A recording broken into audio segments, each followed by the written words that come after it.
They say nothing ever happens in small towns, that behind those white picket fences and friendly waves, life moves at a peaceful pace, where the biggest scandal is who's dating whom, and the most dangerous thing you'll encounter is a traffic jam at the local diner. Tonight, we're going to shatter that illusion completely. What you're about to hear are 11 documented cases that will make you question everything you thought you knew about quiet communities across America. So dim the lights, lock your doors, and prepare yourself for 11 true tales that will forever change how you see those peaceful small towns you drive through. Because after tonight, you'll know the terrifying truth. The quieter the town, the louder the screams that echo in its shadows. This is Verified Fears, and viewer discretion is strongly advised. Let's move to our first story. Our journey begins in Millbrook, Vermont, population 847, where maple trees line Main Street, and the biggest excitement usually comes from the annual Harvest Festival. It's the kind of place where people still leave their doors unlocked and wave to strangers passing through. Elena Hartwell had lived there her entire life. 34 years of predictable routines and familiar faces. As the town's head librarian, she knew everyone's reading habits, their children's names, and their family histories going back generations. Elena thought she knew everything about her quiet little world. She was wrong. Elena lived alone in a 2-story colonial house that had belonged to her grandmother. White clapboard siding, green shutters, and a wrap-around porch that creaked pleasantly in the evening breeze. She'd inherited it 5 years earlier and had grown comfortable with its familiar noises. The settling of old wood, the whisper of wind through the eaves, the occasional scurry of mice in the walls. But in late September, she began hearing something different. Footsteps. Soft, deliberate footsteps coming from directly above her bedroom ceiling. At first, Elena rationalized it away. Old houses make strange sounds, especially as temperatures drop and wood contracts. Maybe it was squirrels that had found their way into the attic space. She'd dealt with that before. But these weren't the quick, scratching movements of small animals. These were the measured, careful steps of something much larger, something that seemed to move with purpose. The footsteps followed a pattern. They began around midnight, always starting at the same spot directly above her bed, then moving slowly across the ceiling toward the front of the house. Elena would lie awake, her heart hammering against her ribs, tracking the sound as it made its deliberate journey overhead. The steps would pause at certain points, as if whatever was up there was listening, waiting. Then they would resume, completing their circuit before falling silent again. This happened every night for 2 weeks. Elena's rational mind fought against the growing dread. She told herself it had to be the house settling, or perhaps pipes expanding and contracting. But deep down, in that primitive part of her brain that had kept her ancestors alive, she knew better. Those were footsteps. Human footsteps. Someone was in her attic. The realization should have sent her running to the police, but Elena found herself paralyzed by a different kind of fear. The fear of being wrong, of seeming foolish. Millbrook was a small town where gossip traveled faster than wildfire. If she called Sheriff Morrison claiming someone was living in her attic and turned out to be mistaken, she'd never live it down. The librarian who lost her mind and heard imaginary intruders. So instead she suffered in silence night after night, listening to those methodical footsteps above her head. The sounds began to change her.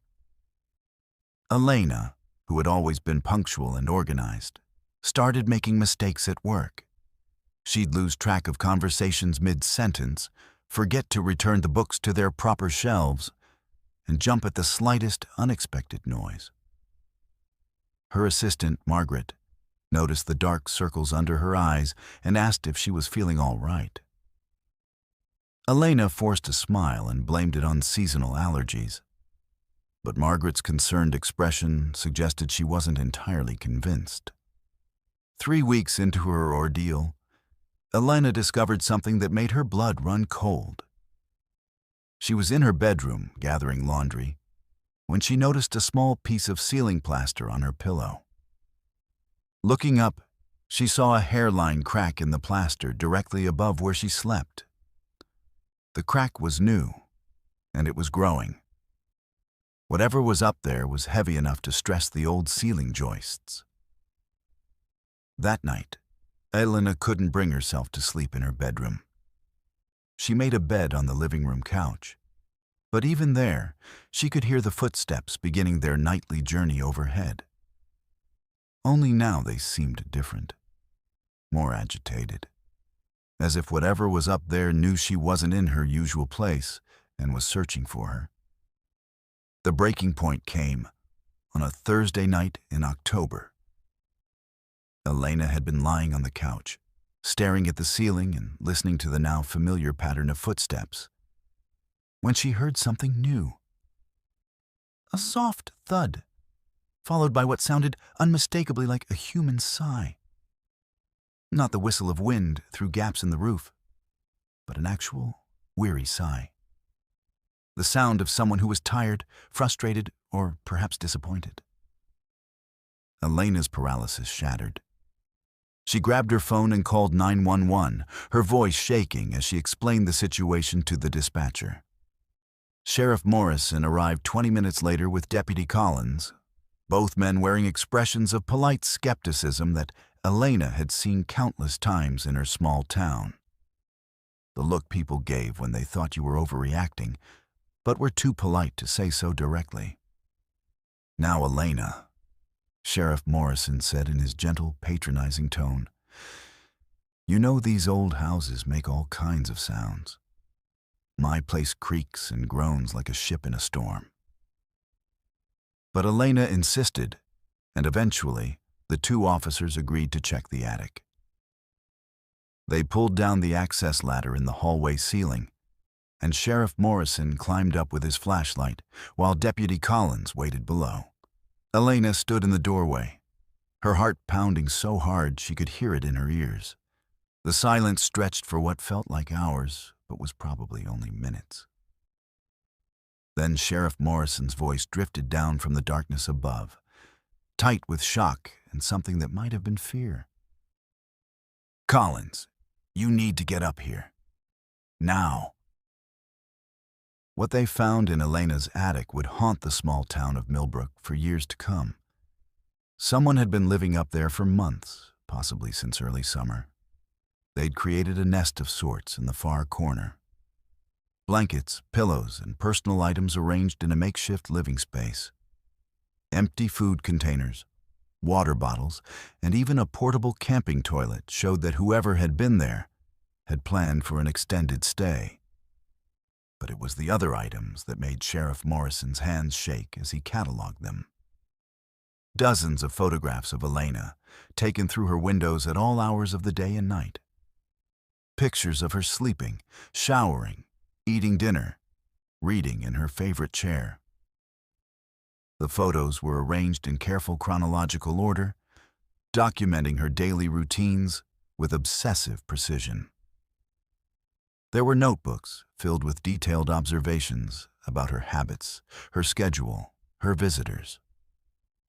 The handwriting was neat, methodical, and deeply disturbing in its clinical detachment. The most chilling discovery was a collection of Elena's personal items that had gone missing over the months. A hairbrush, underwear from her laundry line, a coffee mug she'd thought she'd simply misplaced. These items were arranged almost like a shrine, suggesting a level of obsession that went far beyond simple voyeurism. They never found who had been living in Elena's attic. The investigation revealed that access had been gained through a loose board in the roof that could be moved from the outside, allowing someone to slip in and out undetected. Fingerprints found at the scene didn't match anyone in the system.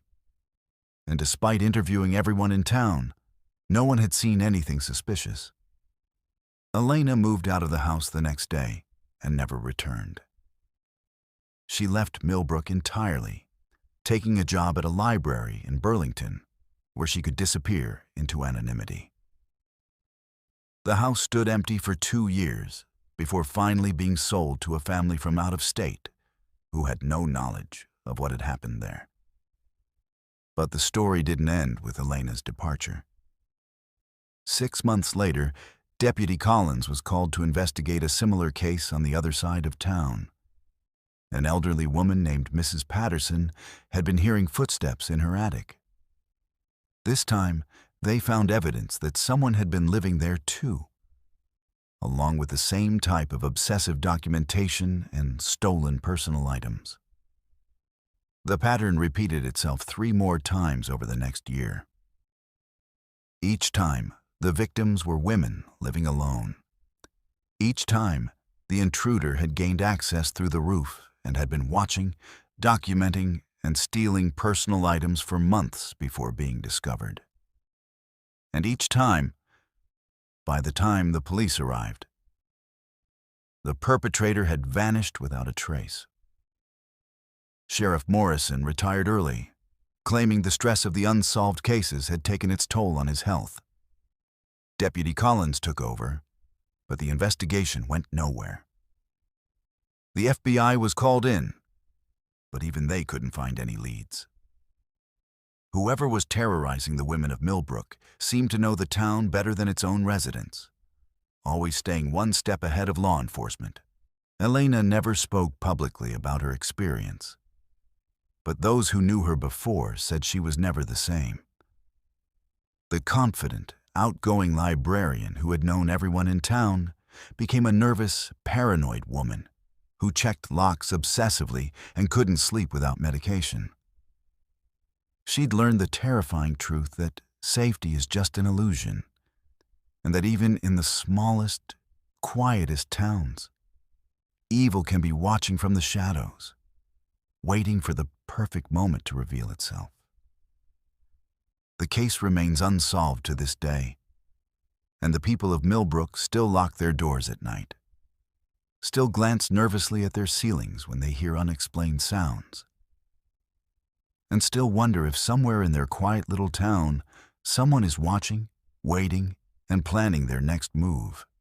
But Elena's nightmare was just beginning compared to what happened 200 miles away in Cedar Falls, Iowa, where an entire family would vanish without a trace, leaving behind only questions that still haunt investigators today.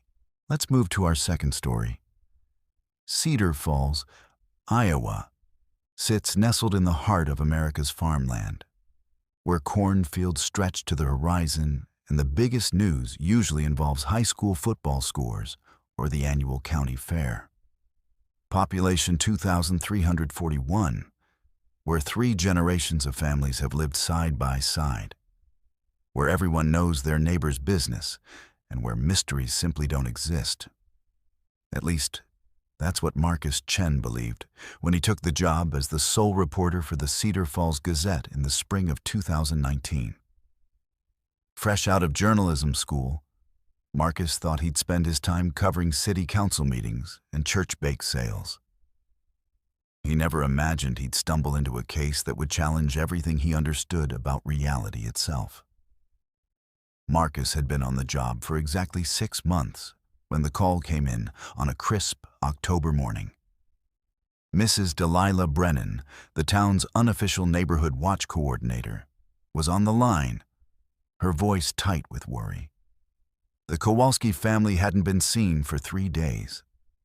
Their mail was piling up, their car was still in the driveway, and most concerning of all, their dog had been barking non-stop since Tuesday night.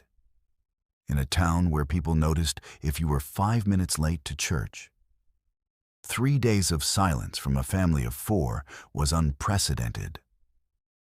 Marcus drove to the Kowalski house on Maple Street, expecting to find a simple explanation.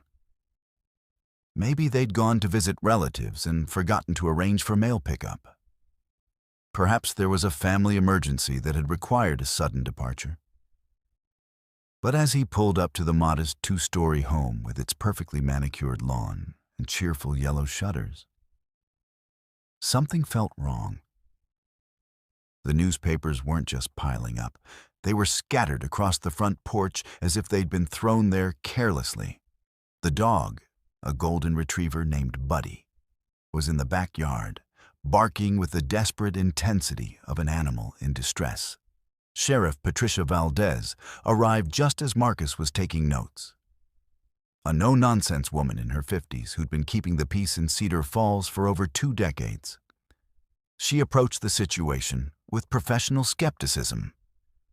The Kowalskis, Robert, 45, his wife Jennifer, 42, and their twin daughters Sarah and Emma, both 16, were known as a stable, predictable family. Robert worked at the grain elevator, Jennifer taught 3rd grade at the elementary school, and the twins were honor students who'd never caused a moment's trouble. They weren't the type to disappear without warning. Sheriff Valdez knocked on the front door, calling out official announcements while Marcus watched from the sidewalk. When no one answered, she tried the door handle. It was locked. They walked around the house, checking windows and the back door. Everything was secure, exactly as it should be. But through the kitchen window, Marcus could see something that made his stomach clench with unease. The table was set for dinner. 4 plates, 4 glasses, 4 sets of silverware arranged with Jennifer's characteristic precision. Steam was still rising from what appeared to be a pot of soup on the stove. The food was still warm. In a house where no one had been seen for 3 days, dinner was still warm. Sheriff Valdez called for backup and a locksmith. Within an hour, they had legal entry to the house, and what they found inside defied all logical explanation. The soup on the stove was indeed warm, as if it had been prepared within the last hour. The bread on the counter was fresh, still soft to the touch. Milk in the refrigerator hadn't expired, and the newspaper on the kitchen counter was dated that very morning. Yet no one had seen any member of the Kowalski family since Tuesday. Marcus followed the sheriff through the house, documenting everything with growing bewilderment. In the living room, the television was on, tuned to a program that had aired just 20 minutes earlier. Robert's coffee mug sat on his favorite chair's armrest, still containing warm coffee. Upstairs, the beds were made with military precision, but Jennifer's purse was on the dresser, her car keys beside it. The twins' backpacks were in their room, homework assignments half completed on their desks. Most disturbing of all were the personal items that suggested interrupted routine. Jennifer's reading glasses were folded on an open book, a bookmark placed precisely at page 247. Robert's work boots were by the back door, still muddy from his shift at the grain elevator. The twins' phones were charging on their nightstands, showing dozens of missed calls and texts from worried friends. Everything indicated a family that had simply vanished mid-activity, as if they'd been plucked from existence without warning. Sheriff Valdez called in the state police, who arrived with a forensics team and a growing sense of unease. They dusted for fingerprints, finding only those belonging to the family members. They searched for signs of struggle, finding none. They interviewed neighbors, who all told the same story. They'd seen the family Tuesday evening, going about their normal routines. And then nothing. No screams, no sounds of disturbance, no vehicles coming or going in the night. Marcus spent the next week diving deeper into the mystery, interviewing everyone who'd had contact with the Kowalskis in their final days. Robert's supervisor at the grain elevator said he'd been his usual reliable self, showing up on time and completing his work without complaint. Jennifer's principal reported that she'd been planning lessons for the following week and had seemed perfectly normal. The twins' teachers said they'd been in class Tuesday, participating in discussions and turning in assignments. The investigation expanded to include the family's financial records, phone records, and social media activity. Nothing suggested any reason for them to disappear voluntarily. Their bank accounts were untouched, their credit cards unused since Tuesday. Their last phone calls were routine. Jennifer had spoken to her sister about weekend plans. Robert had called his doctor to reschedule an appointment. And the twins had texted friends about homework assignments. As days turned into weeks, the case attracted national attention. The FBI sent agents to Cedar Falls, bringing sophisticated equipment and expertise in missing persons cases. They set up a command center in the high school gymnasium and conducted exhaustive searches of the surrounding farmland. Volunteers from neighboring towns joined the effort, combing through cornfields and wooded areas with trained search dogs. They found nothing. The media descended on Cedar Falls like locusts, transforming the quiet town into a circus of news vans and reporters. Marcus found himself thrust into the spotlight as the local journalist who'd been first on the scene. He gave interviews to national networks, always emphasizing the same baffling details: the warm food, the fresh coffee, the interrupted routines that suggested the family had vanished in the middle of their normal evening. Theories proliferated wildly. Some suggested alien abduction, pointing to the lack of physical evidence and the seemingly impossible circumstances. Others proposed witness protection, speculating that the family had been relocated by federal authorities for reasons unknown. The most disturbing theory, whispered in coffee shops and church basements, was that something supernatural had occurred, that Cedar Falls had been touched by forces beyond human understanding. Marcus investigated every lead, no matter how far-fetched. He interviewed UFO researchers, federal agents, and paranormal investigators. He studied similar cases from around the country, finding a handful of incidents that shared some characteristics, but none that matched the Kowalski disappearance exactly. The warm food remained the detail that stumped everyone. How could a family vanish for days while their dinner stayed fresh? 6 months after the disappearance, the FBI scaled back their investigation. The case remained open, but active searching ceased.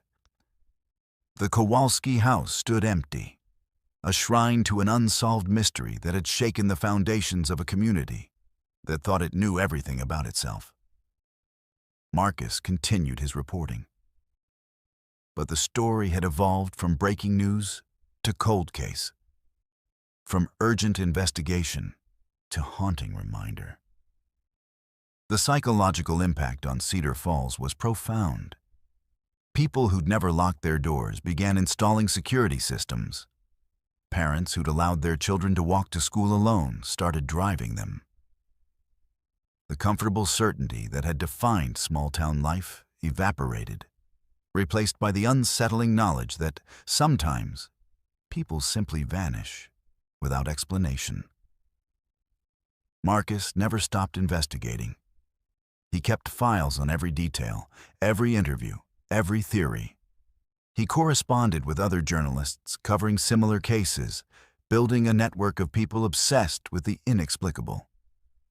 But as years passed, he began to accept that some mysteries might never be solved, that some questions might never have answers. The Kowalski case changed Marcus from an optimistic young reporter into a man haunted by the limits of human understanding. He'd learned that in small towns where everyone knows everyone, the most terrifying truth is that sometimes Knowing everyone means nothing at all. People can vanish from locked houses, leaving behind warm meals and unanswered questions that echo through the years, like whispers in an empty room. The house on Maple Street eventually sold to a family from out of state, but they moved out after 6 months, claiming they felt watched. It's been empty ever since. A monument to the day Cedar Falls learned that safety is an illusion, and that even in the heart of America, reality itself can disappear without warning. While Marcus searched for answers that would never come, 200 miles away in Harmony, Ohio, a 12-year-old girl named Rebecca Thompson was about to experience a night that would haunt her for the rest of her life. Let's move to our third story. Harmony, Ohio, was the kind of place where childhood felt eternal and innocent, where summer nights stretched endlessly. The biggest worry was whether you'd finished your homework before Monday morning. Population 1,847, nestled between rolling hills and family farms, where generations of children had grown up riding bikes on tree-lined streets and playing hide-and-seek until their mothers called them home for dinner. It was here that 12-year-old Rebecca Thompson learned that some childhood memories are too dark to ever truly forget. Rebecca was an ordinary girl in an ordinary town, the kind of kid who collected stickers, loved horses, and dreamed of becoming a veterinarian when she grew up. She had sandy brown hair that her mother insisted on keeping in neat braids, freckles across her nose that darkened every summer, and the infectious laugh that made her popular among her classmates. In the spring of 1987, she was invited to what should have been the highlight of her 6th grade year, a sleepover at the home of Melissa Crawford, the most popular girl in their class. Melissa lived in one of Harmony's nicest neighborhoods, where the houses were larger and the lawns more manicured than in Rebecca's modest subdivision. The Crawford house was a sprawling ranch-style home with a finished basement that had become the unofficial headquarters for sleepovers among the popular girls. Mrs. Crawford was known as the cool mom, who let the girls stay up late, eat junk food, and watch movies that were probably too mature for their age. For Rebecca, who rarely got invited to such exclusive gatherings, the invitation felt like acceptance into a world she'd always observed from the outside.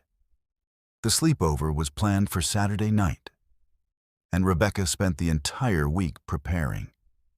She bought new pajamas with her allowance money, practiced doing her hair in the style she'd seen in teen magazines, and carefully selected which stuffed animal to bring without seeming too childish. Her mother, Linda, was thrilled that Rebecca was finally being included by the popular crowd, and drove her to the Crawford house with a smile and instructions to have fun and be good. The evening started perfectly. 6 girls had been invited: Rebecca, Melissa, Katie Walsh, Amanda Foster, Jennifer Mills, and Sarah Hendricks. They painted each other's nails, shared gossip about boys in their class, and ate pizza while watching movies in the basement. Mrs. Crawford checked on them periodically, bringing snacks and reminding them not to stay up too late, though her wink suggested she didn't really mean it. For Rebecca, it felt like the best night of her life. She was finally part of the group, finally accepted by the girls she'd admired from afar. As the night wore on, the conversation turned to more serious topics. The girls talked about their fears, their crushes, and their dreams for high school. Rebecca found herself opening up in ways she never had before, sharing stories about her family and her insecurities. The other girls seemed genuinely interested, asking questions and offering support. For the first time in her life, Rebecca felt like she truly belonged somewhere. Around midnight, Mrs. Crawford came downstairs one final time to remind them to get some sleep. The girls promised they would, but as soon as they heard her bedroom door close upstairs, they began planning their real adventure. Melissa had heard about an old, abandoned house on the outskirts of town, a place that local teenagers claimed was haunted. The idea of sneaking out to explore it seemed like the perfect way to cement their friendship and create a memory they'd share forever. Rebecca felt a flutter of anxiety in her stomach.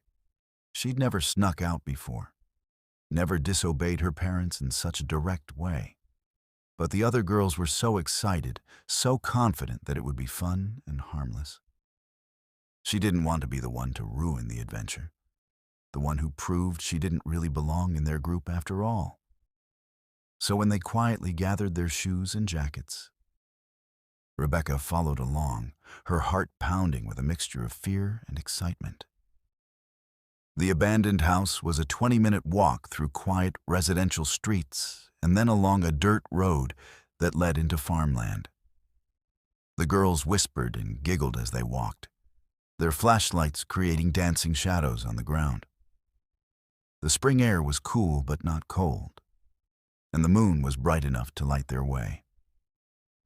Rebecca began to relax, caught up in the adventure and the camaraderie of shared rebellion. The house, when they finally reached it, was more decrepit than any of them had expected. It was a 2-story farmhouse that had clearly been abandoned for years, with broken windows, sagging porch steps, and paint peeling from its weathered siding. Weeds had grown up around the foundation, and the front door hung slightly ajar, creaking softly in the night breeze. The girls stood at the edge of the overgrown yard, suddenly less certain about their plan. It was Melissa who broke the spell of hesitation, declaring that they'd come too far to turn back now. She marched up to the front door with exaggerated bravery, the other girls following reluctantly behind.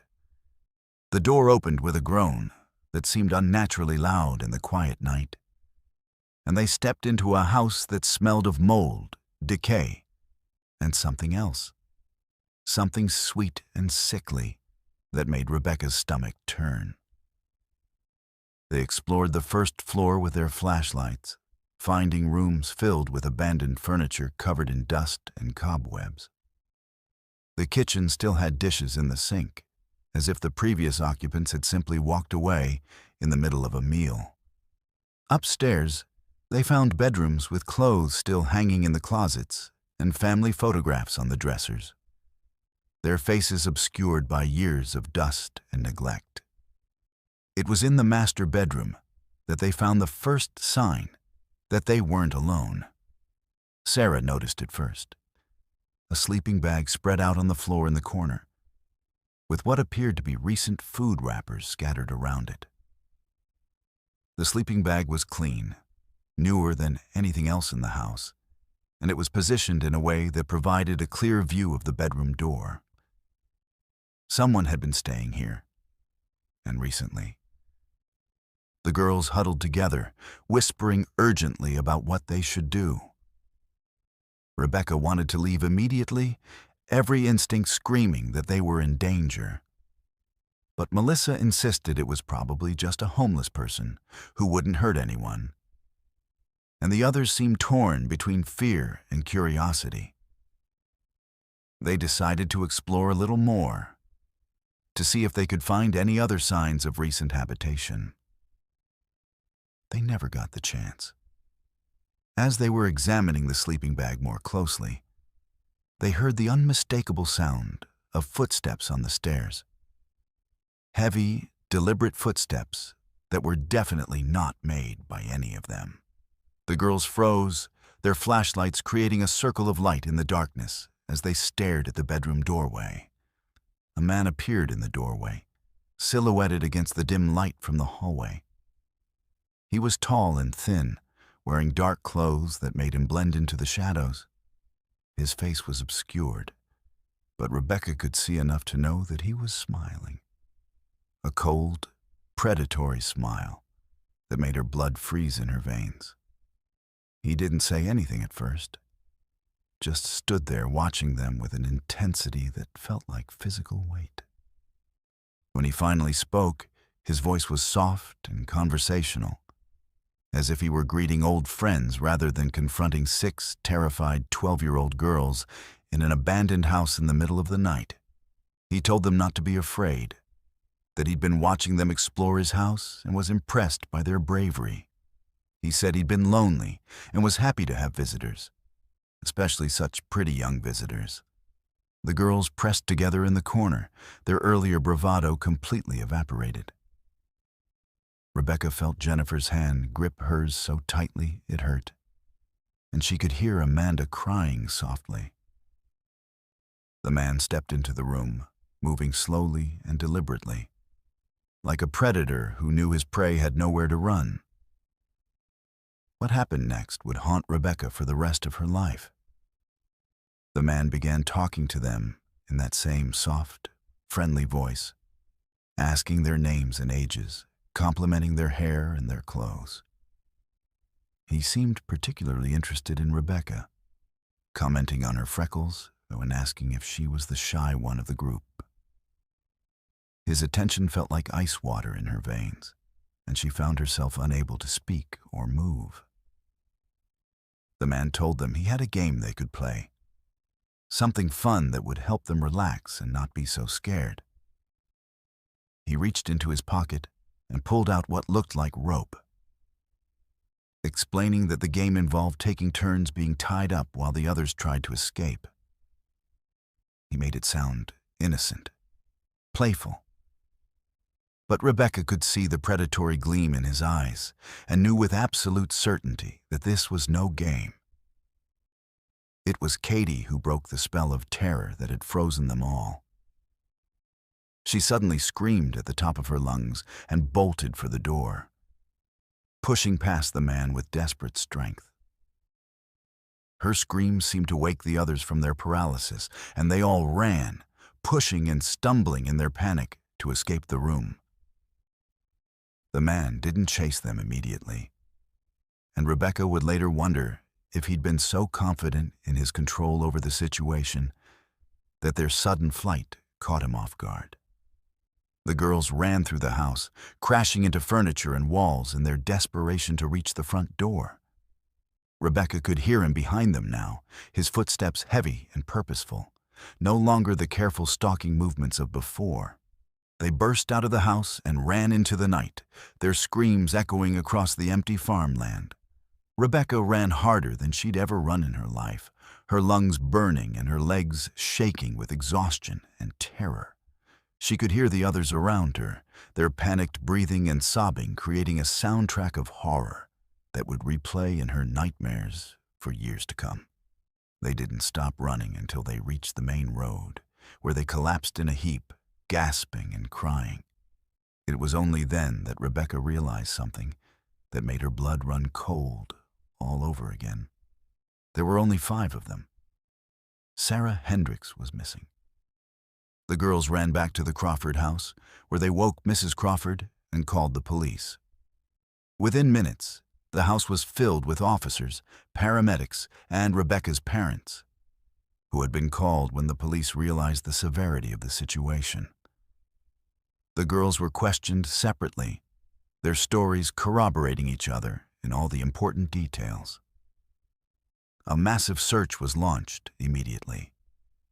Police cars, search dogs, and volunteers combed the area around the abandoned house, but they found no trace of Sarah or the man who had been living there.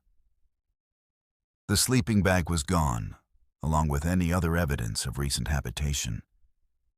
It was as if the man had simply vanished, taking Sarah with him. Sarah's body was found 3 days later in a drainage ditch, 5 miles from the abandoned house. She had been sexually assaulted and strangled, her small body discarded like trash on the side of a country road. The man was never found, despite an extensive investigation that involved state police and FBI agents. The case remained open, but as years passed with no new leads, it gradually faded from active investigation. Rebecca never spoke publicly about that night, but those who knew her said she was never the same.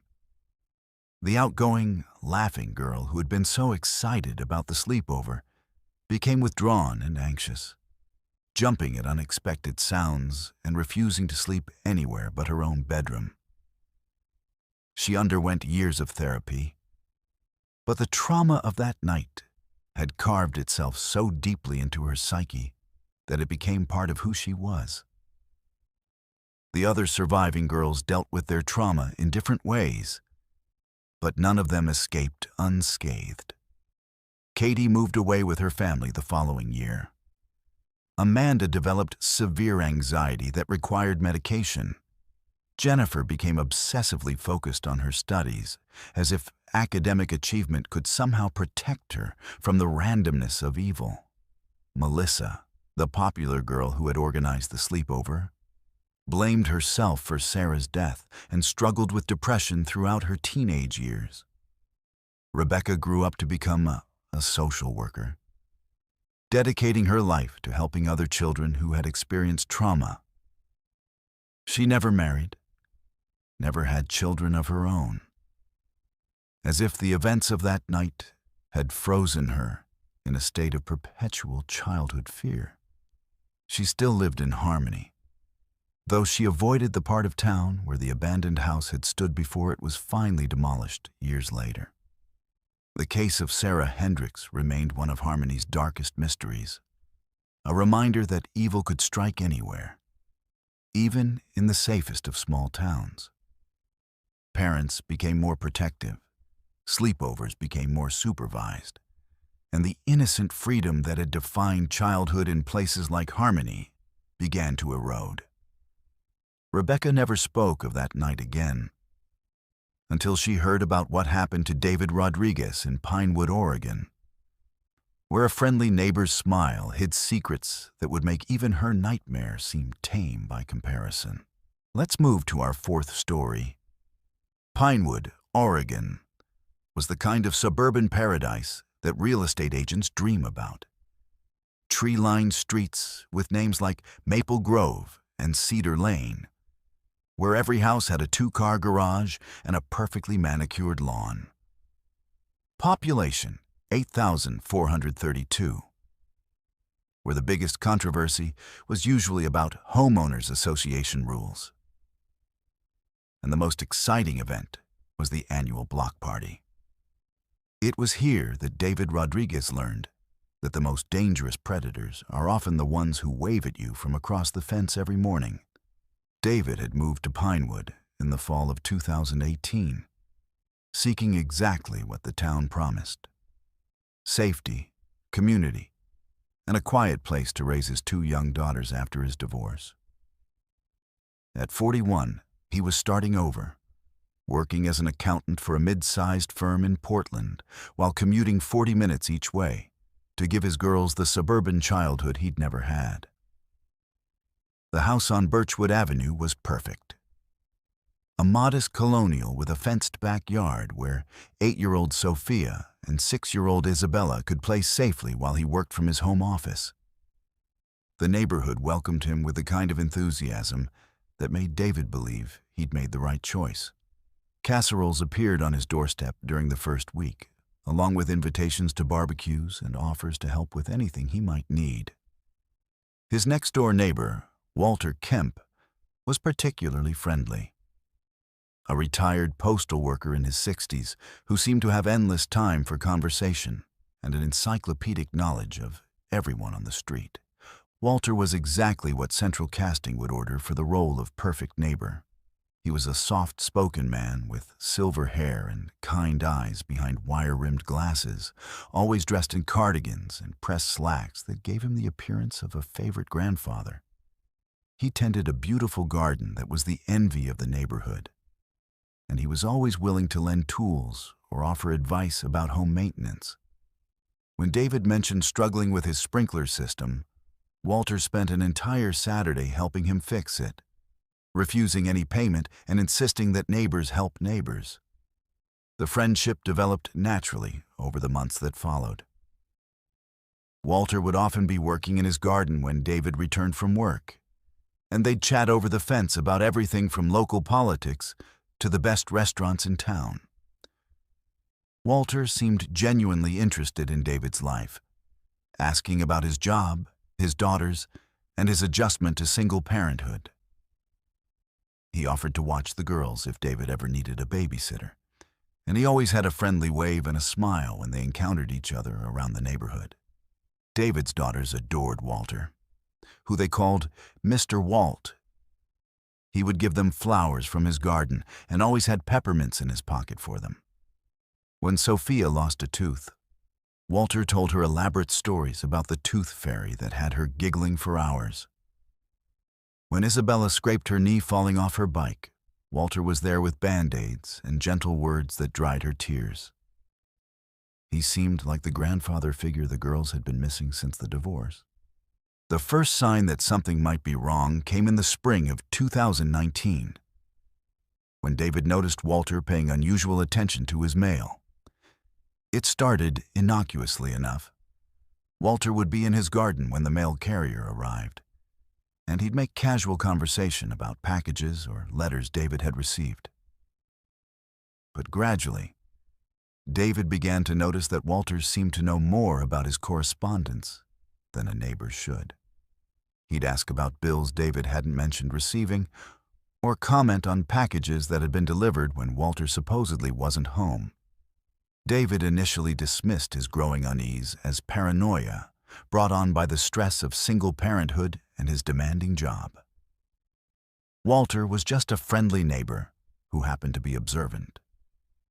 But the feeling persisted, growing stronger when David realized that Walter always seemed to know when he was going to be away from home.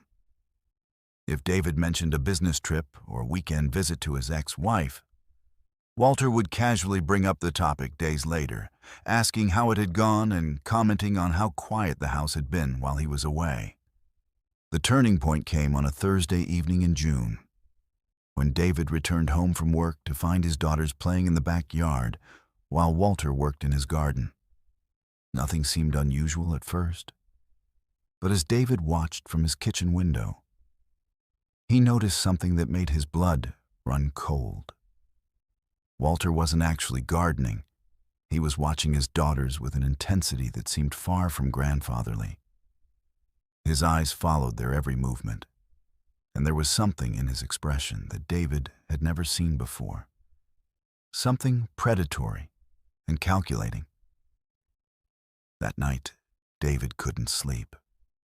He found himself getting up repeatedly to check on his daughters, making sure their bedroom windows were locked and their curtains were drawn. He told himself he was overreacting, that Walter was just a lonely old man who enjoyed watching children play. But deep in his gut, every parental instinct was screaming that something was wrong. David began paying closer attention to Walter's behavior, and what he discovered made him sick with fear. Walter's daily routine seemed to revolve around David's family's schedule. He would appear in his garden precisely when the girls came home from school, always finding reasons to be outside when they were playing in the backyard. He'd position himself to have clear sight lines into their house, and David began to notice that Walter's bedroom window faced directly into the girls' room.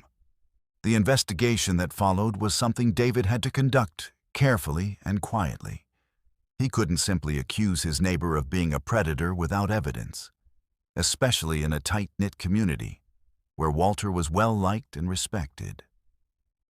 David began documenting Walter's behavior, taking photos of him watching the house and keeping a log of his activities. He also started researching Walter's background, using his accounting skills to dig into public records and online databases. What David found made him physically ill. Walter Kemp wasn't the retired postal worker he claimed to be. His real name was Walter Kemper, and he was a registered sex offender who had been convicted of child molestation in California 15 years earlier.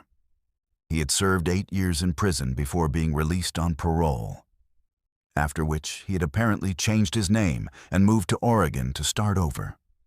The friendly neighbor who had been giving his daughters candy and flowers was a convicted pedophile who had been watching them for months.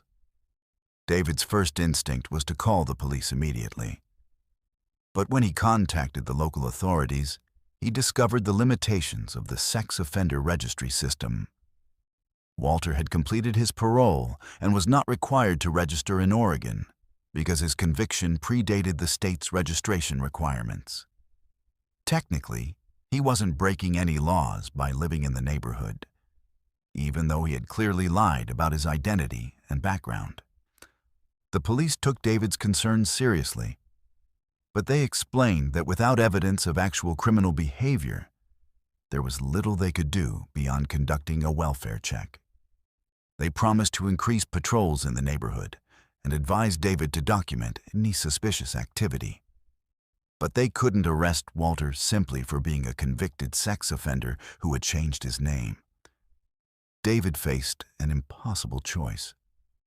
He could confront Walter directly, but that might escalate the situation and put his daughters in greater danger. He could move immediately, but that would mean uprooting his children from their school and friends without being able to explain why. He could warn the other neighbors, but without concrete evidence of current wrongdoing, he risked being seen as a paranoid troublemaker. The decision was made for him when David discovered that Walter had been entering his house while they were away. David had installed a security system after learning Walter's true identity, and the cameras revealed that Walter had been using a key to enter through the back door during the day when David was at work and the girls were at school. The footage showed Walter moving through the house with disturbing familiarity, spending time in the girls' bedroom and going through their belongings. The most horrifying discovery was what Walter had been doing during these unauthorized visits. The security footage showed him taking photographs of the girls' room, their clothes, and their personal items. He had been stealing small items, a hair ribbon here, a sock there. Things that wouldn't be missed, but that clearly held significance for him. Most disturbing of all, the cameras captured him lying on the girls' beds, holding their stuffed animals and inhaling their scent. This time, the police had enough evidence to act.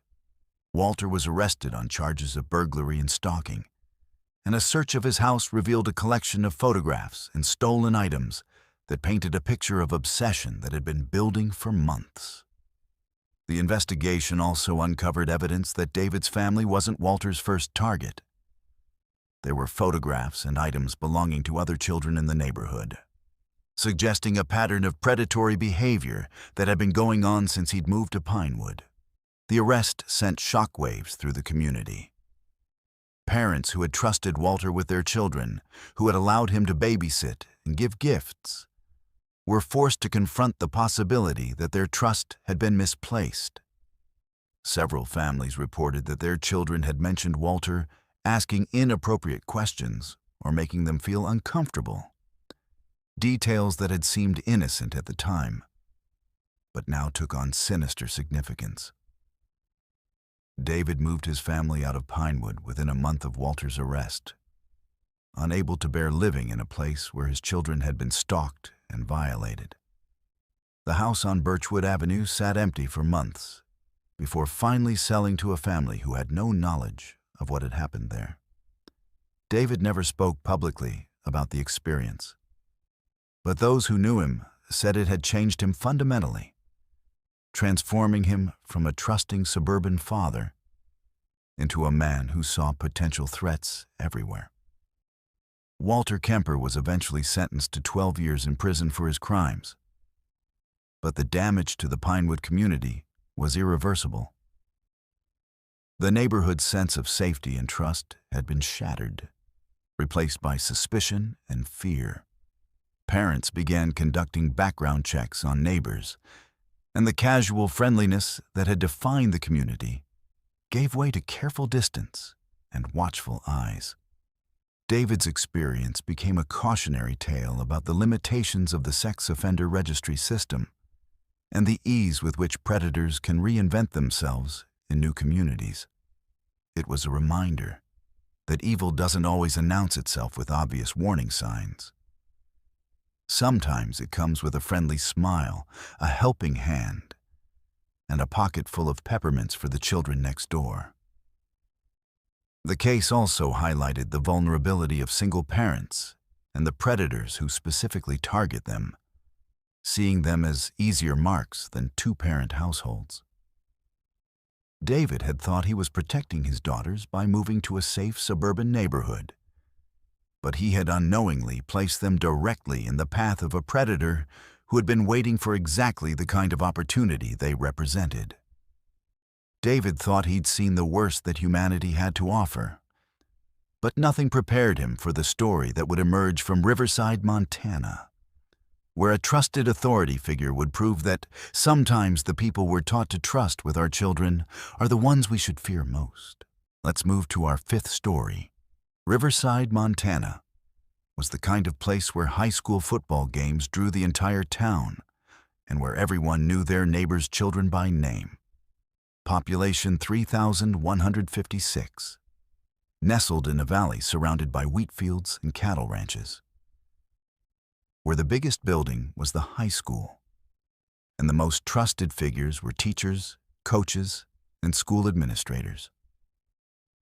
It was here that 16-year-old Ashley Morgan learned that the adults we're taught to trust with our deepest secrets can sometimes be the most dangerous predators of all. Ashley was a junior at Riverside High, a quiet girl with auburn hair and green eyes who preferred books to parties and spent her free time volunteering at the local animal shelter. She was the kind of student teachers loved, respectful, hardworking, and never causing trouble. Her grades were solid, if not spectacular, and she had dreams of studying veterinary medicine at Montana State University after graduation. She lived with her single mother, Carol, who worked double shifts at the local diner to make ends meet, leaving Ashley to navigate the complexities of teenage life largely on her own. The guidance counselor at Riverside High was Mr. Timothy Brennan, a man in his early 40s who had been with the school district for over a decade.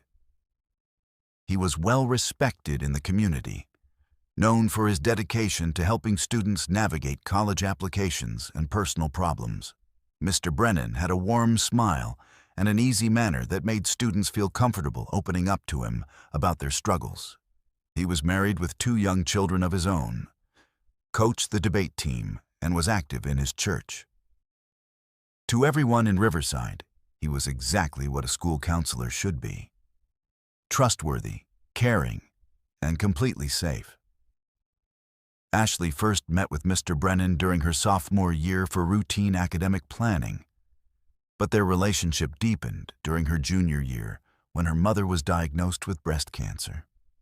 The diagnosis turned Ashley's world upside down, and she found herself struggling to maintain her grades while dealing with the fear of losing the only parent she'd ever known.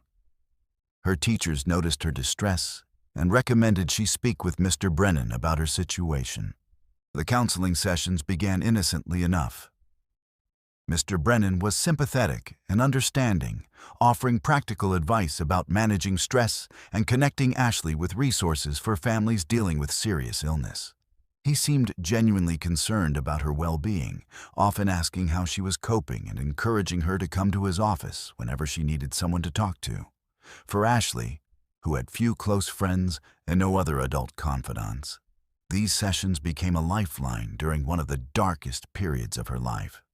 Mr. Brennan's office was located in a quiet corner of the school's administrative wing, away from the main hallways and classroom areas. It was decorated with motivational posters and family photos, creating an atmosphere that felt safe and professional. Ashley began visiting regularly, sometimes during lunch periods or study halls, finding comfort in having someone who seemed to understand her struggles and care about her future.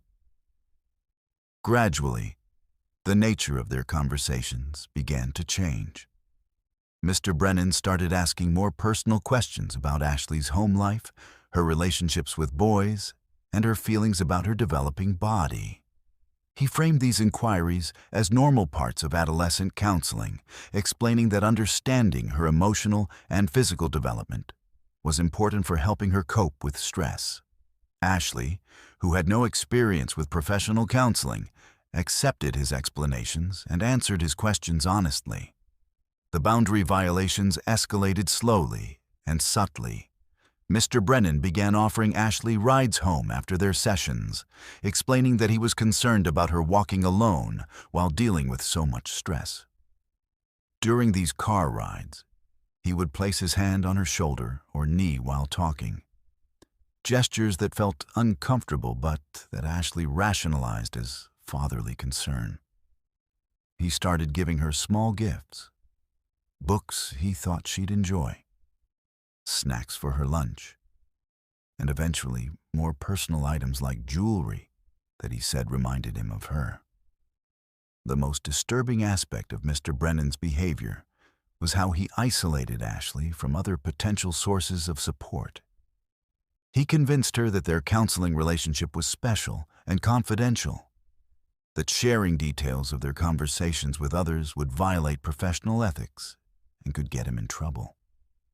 He gradually turned her against her teachers, suggesting that they didn't really understand her situation, and discouraged her from forming close friendships with other students, claiming that teenagers her age were too immature to provide real support. Ashley's mother, weakened by chemotherapy and focused on her own survival, didn't notice the changes in her daughter's behavior.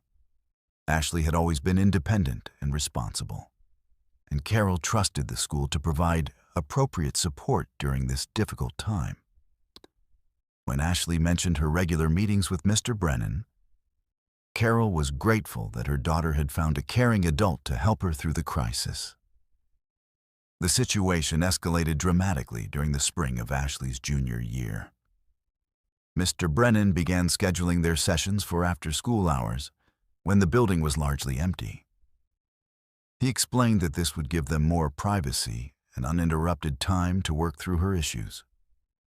During one of these late sessions, he locked his office door and told Ashley that he wanted to try a new form of therapy that involved physical relaxation techniques. What followed was a pattern of sexual abuse that continued for months. Mr. Brennan used his position of authority and Ashley's emotional vulnerability to manipulate her into compliance, convincing her that their physical relationship was a normal part of the healing process. He told her that she was mature for her age and that their connection was special, something that other people wouldn't understand. He made her feel responsible for maintaining their secret, warning her that revealing their relationship would destroy his family and career while also getting her in trouble for participating. The psychological manipulation was as damaging as the physical abuse. Mr. Brennan convinced Ashley that she was complicit in their relationship, that she had somehow initiated or encouraged his behavior. He alternated between treating her as a mature woman capable of making adult decisions and reminding her that she was just a confused teenager who needed his guidance. This emotional whiplash left Ashley feeling confused, guilty, and completely dependent on his approval. The abuse continued throughout the remainder of Ashley's junior year and into the summer. Mr. Brennan found ways to maintain contact even when school wasn't in session, offering to help her with college preparation and summer reading assignments. He would pick her up from her job at the animal shelter, take her to his office in the empty school building, and continue the pattern of abuse that had become normalized in Ashley's mind. The turning point came in August, just before Ashley's senior year began. Mr. Brennan had been escalating his demands, pressuring Ashley to meet him at locations outside of school, and becoming increasingly possessive of her time and attention. During one particularly disturbing encounter, he told Ashley that he was considering leaving his wife and that they could have a real relationship once she graduated. The prospect of their secret relationship becoming public terrified Ashley more than the abuse itself. And she finally began to understand that what was happening to her was wrong. Ashley's awakening to the reality of her situation was gradual and painful. She began researching sexual abuse online, reading stories from other survivors, and learning about the tactics predators use to manipulate their victims. She recognized her own experience in these accounts and slowly began to understand that Mr. Brennan had been grooming and abusing her for over a year. The realization filled her with shame, anger, and a desperate need to escape the situation. The decision to report the abuse was the most difficult thing Ashley had ever done. She was terrified that no one would believe her, that Mr. Brennan's reputation in the community would protect him, while she would be branded as a troubled teenager making false accusations. She was also afraid of the impact on her mother, who was still recovering from cancer treatment and didn't need additional stress.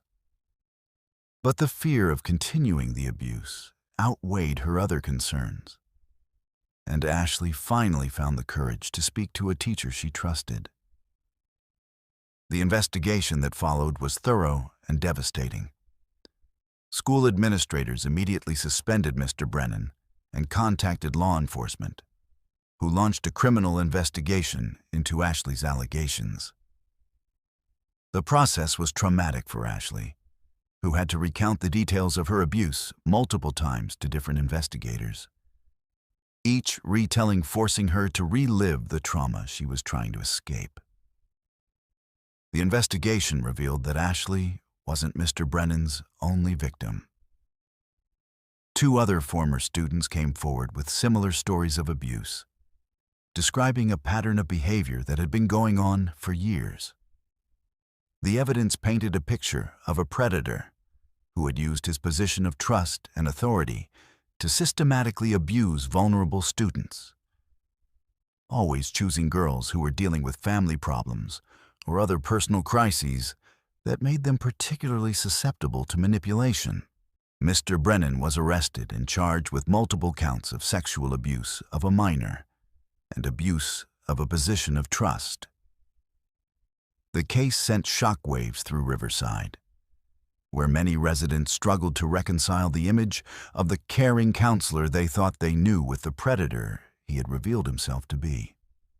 Some community members initially supported Mr. Brennan, finding it difficult to believe that such a respected figure could be capable of such crimes. The trial was a media circus that turned Ashley's private trauma into public spectacle. Defense attorneys attempted to portray her as a troubled teenager who had initiated the relationship and then fabricated abuse allegations when it ended. They pointed to her family's financial struggles and her mother's illness as evidence that she was seeking attention or financial compensation. The cross-examination was brutal, with Ashley forced to defend not only her account of the abuse, but also her character and motivations. Despite the defense's efforts, the evidence against Mr. Brennan was overwhelming. The testimony of multiple victims, combined with physical evidence and documentation of his inappropriate behavior, led to his conviction on all charges. He was sentenced to 15 years in prison, but the damage to his victims and the community was irreversible.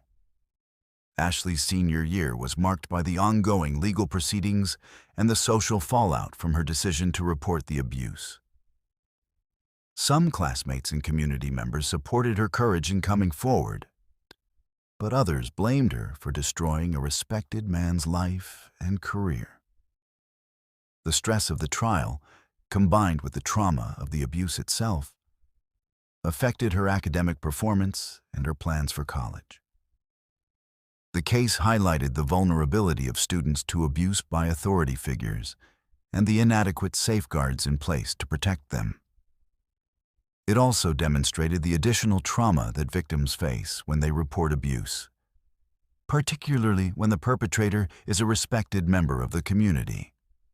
Ashley's experience became a catalyst for changes in school policies regarding counselor-student interactions and mandatory reporting procedures. Ashley eventually graduated from high school and went on to study social work rather than veterinary medicine, dedicating her life to helping other survivors of abuse.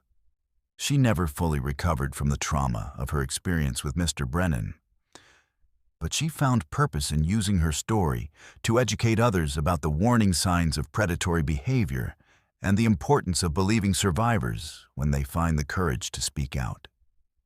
The Riverside community was forever changed by the revelation that one of their most trusted figures had been preying on the children he was supposed to protect.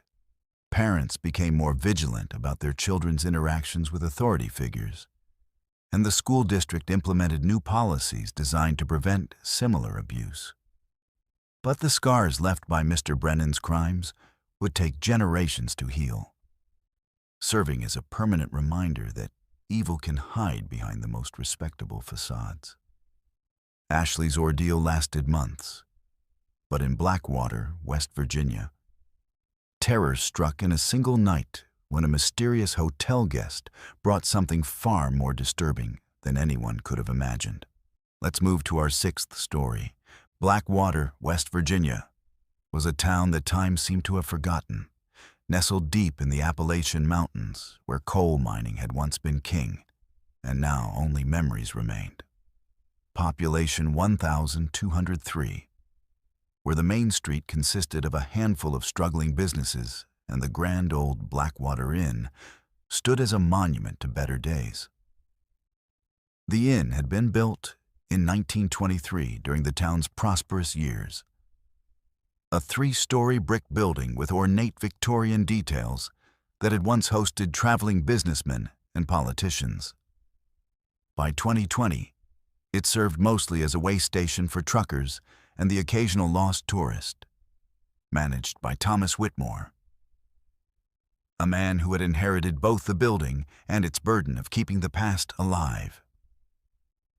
Thomas was 45 years old, a soft-spoken man with graying temples who had returned to Blackwater after his father's death to take over the family business. He had spent 20 years working in hotel management in Charleston. But the call of family obligation and the hope of revitalizing his hometown had brought him back to the mountains. The inn had seen better days. The wallpaper was faded, the carpets worn thin, and the heating system temperamental. But Thomas took pride in maintaining what remained of its former elegance. The inn typically hosted the same types of guests week after week. Long-haul truckers who needed a clean bed and a hot meal, traveling salesmen covering rural territories, and the occasional family visiting relatives in the area. Thomas knew most of his regular customers by name and had developed a routine that kept the small operation running smoothly despite its challenges. He handled the front desk during the day, while his part-time employee, Mrs. Henderson, managed the evening shift and helped with housekeeping. It was on a cold Tuesday evening in November when the stranger arrived. Thomas was working late, catching up on paperwork in the small office behind the front desk, when he heard the bell above the entrance door chime. He looked up to see a tall, thin man in his 50s standing in the lobby, wearing a long black coat that dripped with melted snow. The man had pale skin, dark hair slicked back with pomade, and eyes that seemed to take in every detail of the room with unsettling intensity. The stranger approached the desk with measured steps, his expensive leather shoes clicking against the worn marble floor. When he spoke, his voice was cultured and precise, with an accent that Thomas couldn't quite place, perhaps European, but filtered through years of American residence. He requested a room for an extended stay, explaining that he was conducting research in the area and would need accommodations for at least 2 weeks, possibly longer. Thomas was pleased to have a long-term guest, especially during the slow winter months when business was particularly sparse. The stranger, who registered under the name Doctor, Heinrich Volker paid for 2 weeks in advance with crisp $100 bills, tipping generously and expressing appreciation for the inn's authentic character. He requested a room on the 3rd floor, preferably one facing away from the street, explaining that he needed quiet for his work and was sensitive to noise. Dr. Volker was assigned to room 312, a corner suite that had once been the inn's finest accommodation. The room featured high ceilings, tall windows, and period furniture that Thomas's grandmother had selected decades earlier. It also had the advantage of being somewhat isolated from the other occupied rooms, which Thomas thought would provide the quiet the guest had requested. Over the following days, Dr. Volker proved to be an unusual but seemingly harmless guest. He kept regular hours, leaving the inn each morning around 9 and returning in the late afternoon with various packages and supplies. He was polite but distant with Thomas and the staff, always courteous but never engaging in the small talk that characterized most guest interactions. He took his meals in his room, ordering simple fare from the inn's limited room service menu, and never used the common areas or lounges. What struck Thomas as odd was the nature of the packages Dr. Volker received. They arrived daily via various shipping services, some small and light, others large and heavy enough to require assistance getting them to his room. When Thomas offered to help, Dr. Volker politely declined, insisting he could manage on his own. The packages bore return addresses from medical supply companies, antique dealers, and specialty manufacturers that Thomas didn't recognize. The sounds from room 312 began to concern Thomas after the first week. During the day, when Dr. Volker was supposedly out conducting research, Thomas could hear what sounded like construction or assembly work coming from the room. There were rhythmic hammering sounds, the whir of power tools, and the occasional scraping of heavy objects being moved across the floor. When Thomas mentioned the noise to Dr. Volker, the man explained that he was setting up specialized equipment for his research and apologized for any disturbance. Mrs. Henderson, who cleaned the rooms during the day, reported that Dr. Volker had specifically requested that housekeeping not enter his room. He had hung a "Do Not Disturb" sign that remained in place constantly, and he had politely but firmly declined all offers of cleaning service. This wasn't entirely unusual. Some guests preferred privacy, but combined with the mysterious packages and strange sounds, it began to create an atmosphere of unease. The situation escalated on a Thursday night during Dr. Volker's second week at the inn.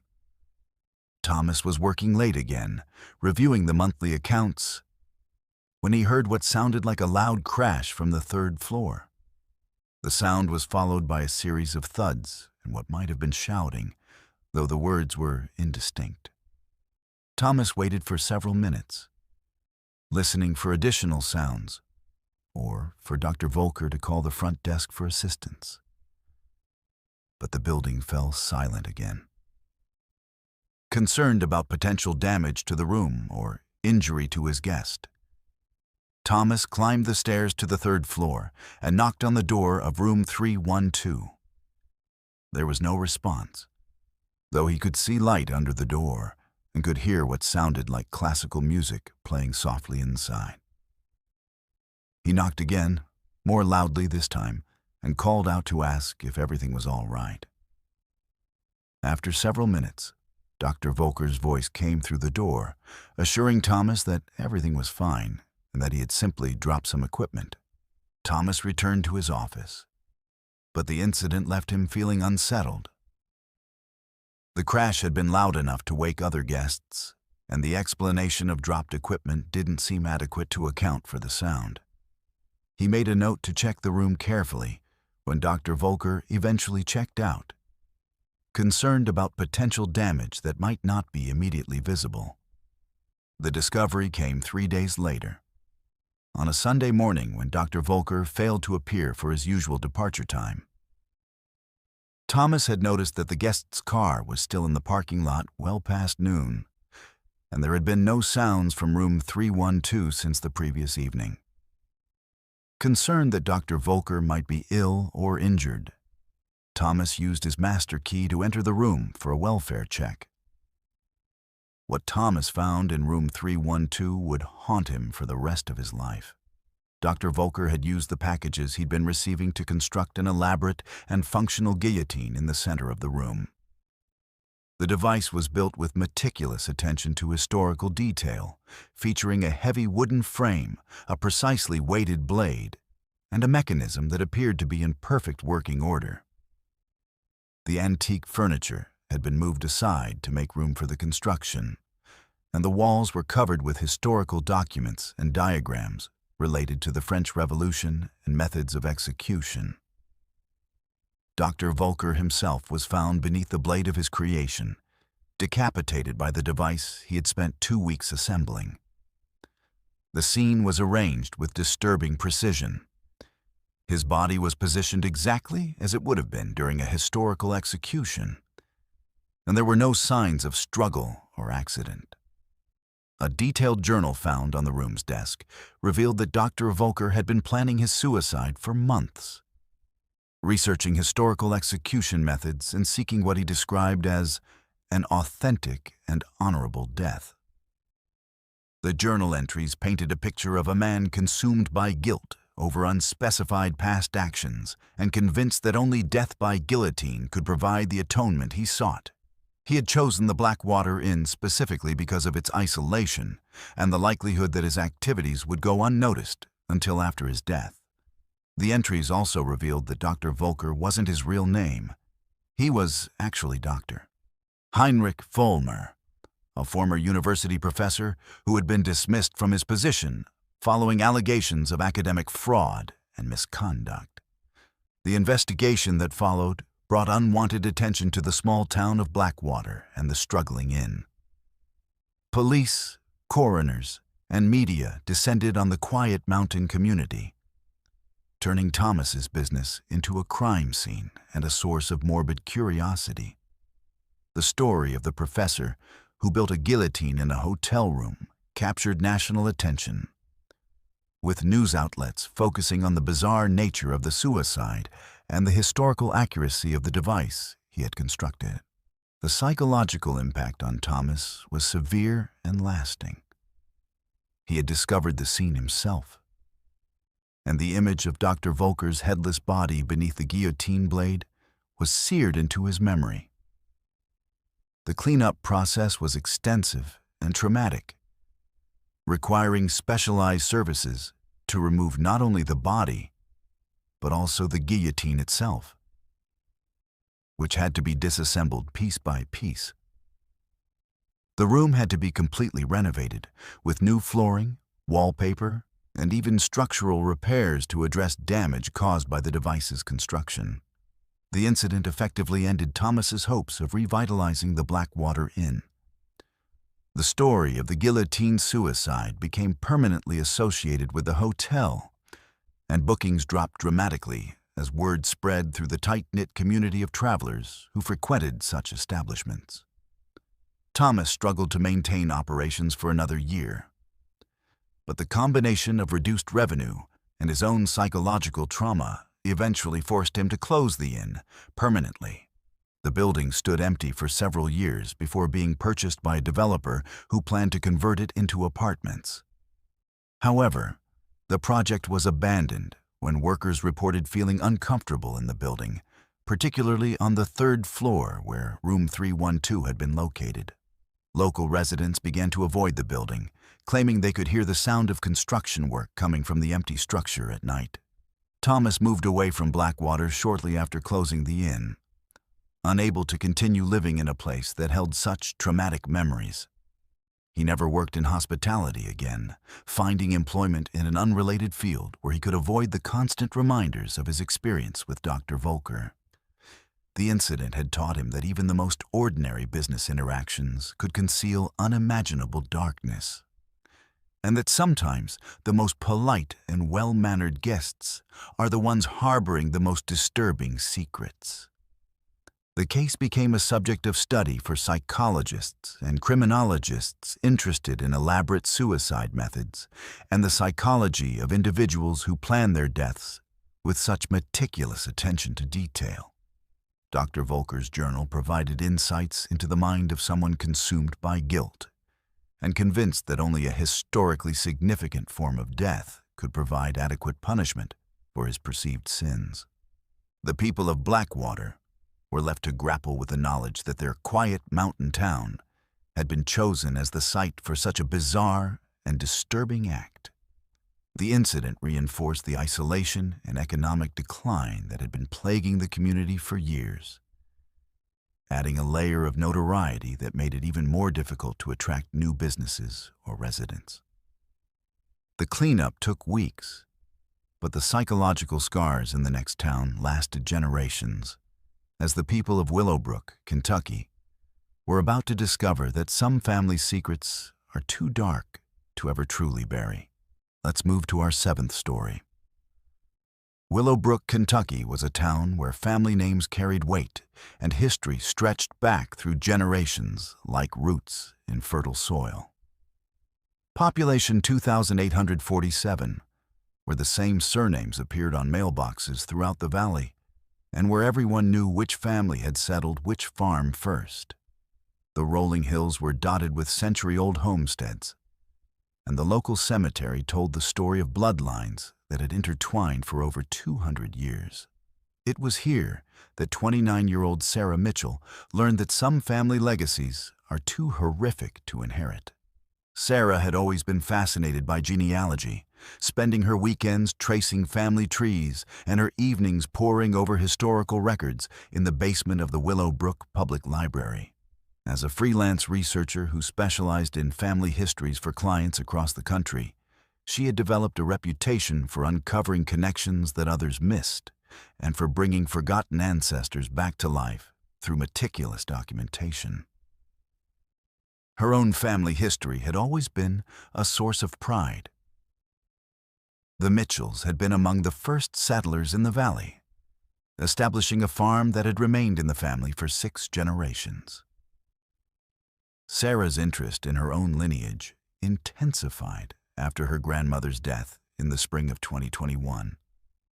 While cleaning out the old farmhouse where her grandmother had lived alone for the past decade, Sarah discovered a collection of documents and photographs that had been stored in a trunk in the attic.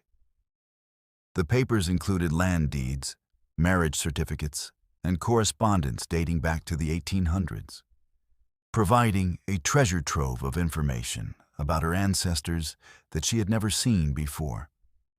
Among the documents was a leather-bound journal that had belonged to her great-great-grandfather, Ezekiel Mitchell, who had owned the family farm during the late 1800s. The journal's early entries were routine accounts of farm life, weather observations, crop yields, and records of livestock purchases and sales. But as Sarah read deeper into the journal, she began to find entries that made her increasingly uncomfortable. Ezekiel had apparently employed a series of farm hands over the years, men who had worked the land in exchange for room and board. The journal entries about these workers started normally enough, with notes about their work performance and character. But gradually, the tone of the entries changed, becoming more critical and eventually openly hostile. Ezekiel wrote about the workers with growing contempt, describing them as lazy, dishonest, and unworthy of his generosity. The entries became increasingly disturbing as Sarah continued reading. Ezekiel began documenting what he called disciplinary measures he had taken against workers who had displeased him.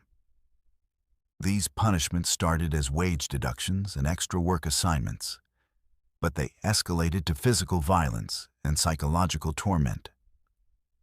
The journal described beatings, forced labor in dangerous conditions, and deliberate withholding of food and medical care. Sarah initially tried to rationalize what she was reading, telling herself that the harsh treatment of workers was unfortunately common in that era, and that her ancestor was simply a product of his time. But as she continued through the journal, she found entries that went far beyond the typical exploitation of laborers.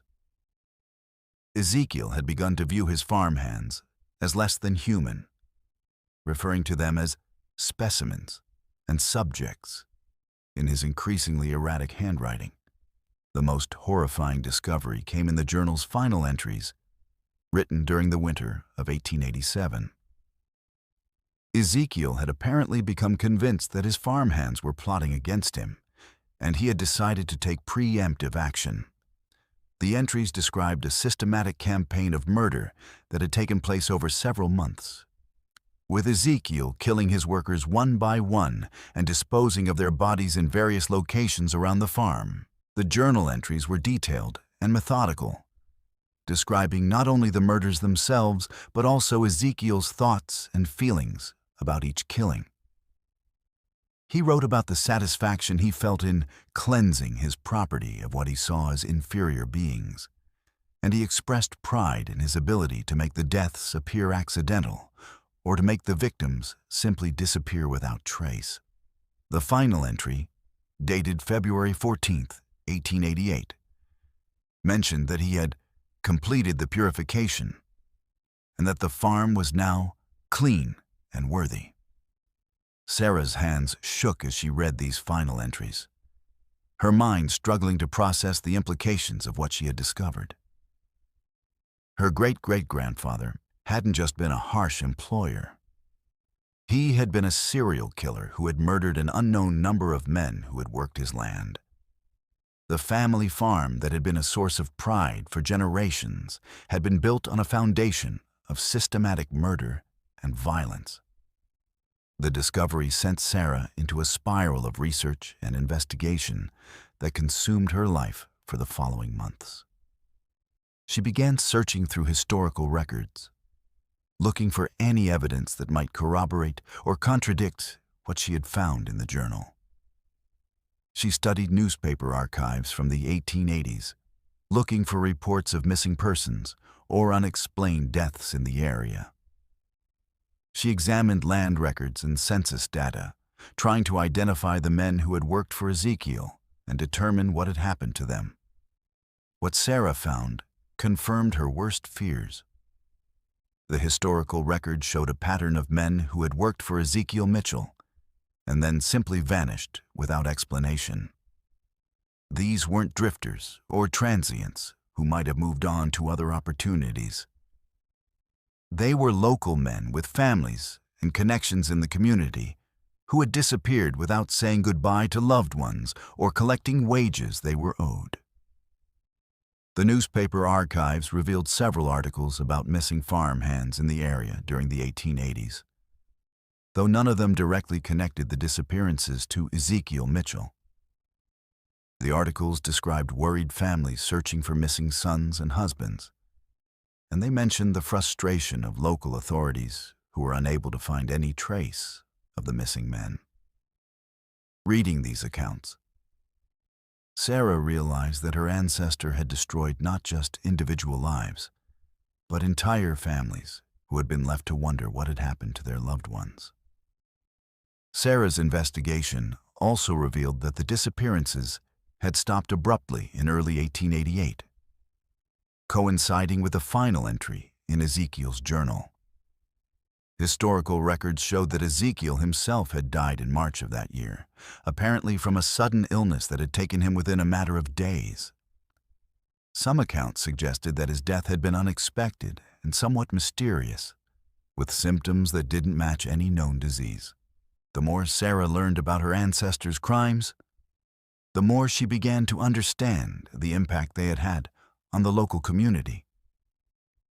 The disappearances had created an atmosphere of fear and suspicion that had persisted for years. With families reluctant to send their sons to work on isolated farms and workers demanding higher wages to compensate for the perceived risks. The Mitchell family had apparently been viewed with suspicion by some members of the community, though the specific reasons had been lost to time. Sarah faced an agonizing decision about what to do with her discovery. The journal provided evidence of crimes that had been committed over 130 years earlier, far beyond any statute of limitations and involving people who were long dead. But the families of the victims might still have descendants in the area, people who had grown up wondering what had happened to their ancestors and who deserved to know the truth. The decision was complicated by the potential impact on her own family's reputation and standing in the community. The Mitchell name was still respected in Willowbrook, and Sarah's relatives included prominent business owners, teachers, and community leaders who would be devastated by the revelation of their ancestors' crimes. Sarah also worried about the impact on the current owners of the family farm, who had purchased the property from her relatives and had no connection to its dark history. After months of internal struggle, Sarah decided that the truth needed to be revealed, regardless of the personal cost. She contacted the local historical society and arranged to donate Ezekiel's journal and her research findings to their archives. She also reached out to genealogical societies and historical researchers who might be able to help identify the descendants of the victims and provide them with closure about their ancestors' fates. The revelation of Ezekiel Mitchell's crimes sent shockwaves through the Willowbrook community. The story was picked up by regional newspapers and eventually gained national attention as an example of how family history research could uncover dark secrets from the past. The Mitchell family was forced to confront the reality that their ancestor had been a murderer, and several family members struggled with feelings of guilt and shame despite having no personal connection to the crimes. The discovery also had a profound impact on the local community's understanding of its own history. The disappearances that had been mysterious for over a century suddenly had an explanation, and families who had wondered about missing ancestors finally had answers.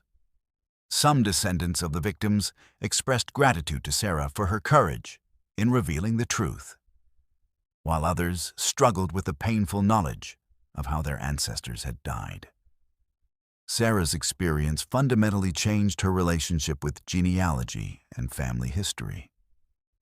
She continued her research work, but she approached it with a new understanding of the potential for family secrets to be far darker than anyone might imagine. She became an advocate for transparency in historical research, arguing that the truth about the past, no matter how uncomfortable, was preferable to the perpetuation of lies and cover-ups. The Mitchell farm itself became a site of morbid curiosity, with amateur historians and true crime enthusiasts making pilgrimages to see the place where the murders had occurred. The current owners eventually sold the property and moved away, unable to cope with the constant attention and the knowledge of what had happened on their land. The farm was eventually purchased by a developer who planned to subdivide it for housing, but the project was abandoned when potential buyers learned about the property's history. Sarah moved away from Willowbrook shortly after making her discovery public, finding it impossible to continue living in a community where her family name had become synonymous with historical horror. She relocated to a city where she could work anonymously and where her past wouldn't follow her. But she never forgot the lesson she had learned about the dangers of family pride and the importance of confronting uncomfortable truths about the past. The case became a subject of study for historians and criminologists interested in historical serial killers and the ways in which crimes from the past can continue to impact communities generations later. Ezekiel Mitchell's journal was preserved as a historical document, serving as evidence of the capacity for evil that can exist in even the most ordinary-seeming individuals, and the importance of remembering victims whose stories might otherwise be lost to time. Sarah's bloodline carried darkness, but in Oakville, Texas, evil wore a badge and justice became just another word for the powerful protecting their own. Let's move to our 8th story. Oakville, Texas, was a town where the Friday night lights of high school football illuminated more than just the field. They cast long shadows over a community where power and corruption had become as traditional as homecoming parades. Population 4,521, where oil money had built mansions on one side of town while trailer parks housed those who served the wealthy, and where the sheriff's badge carried more weight than justice itself. It was here that 17-year-old Maria Santos learned that sometimes the people sworn to protect and serve are the very ones you need protection from. Maria lived in the east side of Oakville with her parents and younger brother in a modest house that her father, Miguel, had purchased with savings from 20 years of working at the local refinery. The Santos family had moved to Texas from El Paso when Maria was 10, seeking better opportunities and a safer environment for their children. Miguel worked double shifts to afford a house in what he believed was a good neighborhood, while Maria's mother, Carmen, cleaned houses for the wealthy families on the west side of town. Maria was a senior at Oakville High School, an honors student who had earned a partial scholarship to study nursing at the University of Texas. She was known for her quiet determination and her fierce loyalty to her family, working part-time at a local diner to help with household expenses while maintaining a 3.8 GPA. Her younger brother, Carlos, was 15 and looked up to Maria as both a sister and a role model, often seeking her advice about school and friends. The Santos family had always taught their children to respect authority and to trust law enforcement, values that had been ingrained in them through their Catholic faith and their immigrant experience. When Maria began dating Jake Morrison, the son of Sheriff Robert Morrison, her parents were initially pleased that she was involved with a boy from such a prominent family. Jake was 18, a star athlete who was expected to receive a football scholarship to Texas A&M, and he came from a family that had been part of Oakville's power structure for 3 generations. The relationship between Maria and Jake began during their junior year and seemed like a typical high school romance. Jake was charming and popular, and dating him elevated Maria's social status at school. He was attentive and generous, taking her to expensive restaurants and buying her gifts that her family could never afford. Maria's parents were impressed by Jake's polite manner and his apparent respect for their daughter, and they welcomed him into their home with the warmth that characterized their family's approach to relationships. The first signs of trouble appeared during the spring of their senior year, when Jake's behavior began to change in subtle but concerning ways. He became increasingly possessive of Maria's time, demanding to know where she was going and who she was with when they weren't together. He began discouraging her from spending time with her female friends, claiming that they were jealous of their relationship and were trying to cause problems between them. Jake's possessiveness escalated into controlling behavior that Maria initially mistook for romantic devotion. He would show up unexpectedly at her workplace, claiming he wanted to surprise her, but actually checking to make sure she was where she said she would be. He began going through her phone and demanding explanations for text messages from male classmates, even when the communications were clearly related to school projects or work schedules. The situation became more serious when Maria began making plans for college. She had been accepted to the University of Texas with her partial scholarship, and she was excited about the opportunity to pursue her dream of becoming a nurse. But Jake became increasingly upset about her college plans, arguing that she should stay in Oakville and attend the local community college so they could remain together. He began pressuring her to give up her scholarship and her dreams, claiming that their relationship was more important than her education. Maria's parents noticed the change in their daughter's demeanor and tried to discuss their concerns with her. Carmen observed that Maria seemed anxious and withdrawn, constantly checking her phone and appearing nervous when Jake was around. Miguel noticed that Jake had become more demanding and less respectful during his visits to their home, treating Maria more like property than a girlfriend. But when they tried to express their concerns, Maria defended Jake and insisted that they didn't understand the pressures he was facing as a senior athlete. The breaking point came in late May, just weeks before graduation, when Maria finally found the courage to end the relationship. She had realized that Jake's behavior was becoming increasingly unhealthy and that she couldn't sacrifice her future for someone who didn't respect her autonomy. The conversation took place in Jake's car after a school event, and Maria tried to be gentle but firm in explaining that they wanted different things and that it would be better for both of them to end the relationship. Jake's reaction was explosive and terrifying. He became enraged, screaming at Maria and calling her ungrateful for everything he had done for her. He accused her of using him for his family's status and money, and he made threats about what would happen if she tried to leave him. When Maria insisted that the relationship was over and asked him to take her home, Jake's anger turned violent. He grabbed her by the arms, shaking her and telling her that no one left him, especially not someone from her background. Maria managed to escape from the car and ran home. But Jake's threats continued through phone calls and text messages. He alternated between apologizing and promising to change, and making increasingly disturbing threats about what he would do to her and her family if she didn't take him back. Maria was terrified, but felt trapped, knowing that Jake's father was the sheriff and that the Morrison family had significant influence in the community. The harassment continued for several days, with Jake following Maria to work and school, leaving threatening messages, and even showing up at her house when her parents weren't home. Maria finally decided to report the threats to the police, believing that even if Jake's father was the sheriff, there would be other officers who would take her complaint seriously and help protect her family. Maria's decision to report Jake's behavior to the police proved to be a fatal mistake.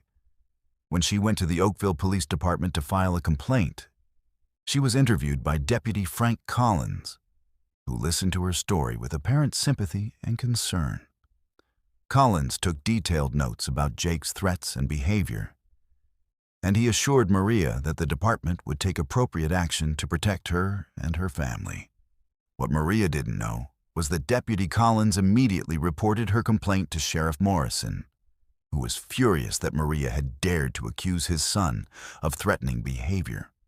Rather than investigating the allegations or taking steps to protect Maria, Sheriff Morrison began a campaign to discredit her and to protect his son from any consequences for his actions.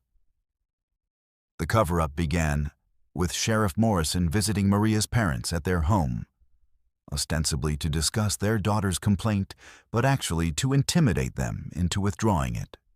Morrison explained to Miguel and Carmen that their daughter was making serious accusations against his son, accusations that could ruin Jake's future and his chances for a college scholarship.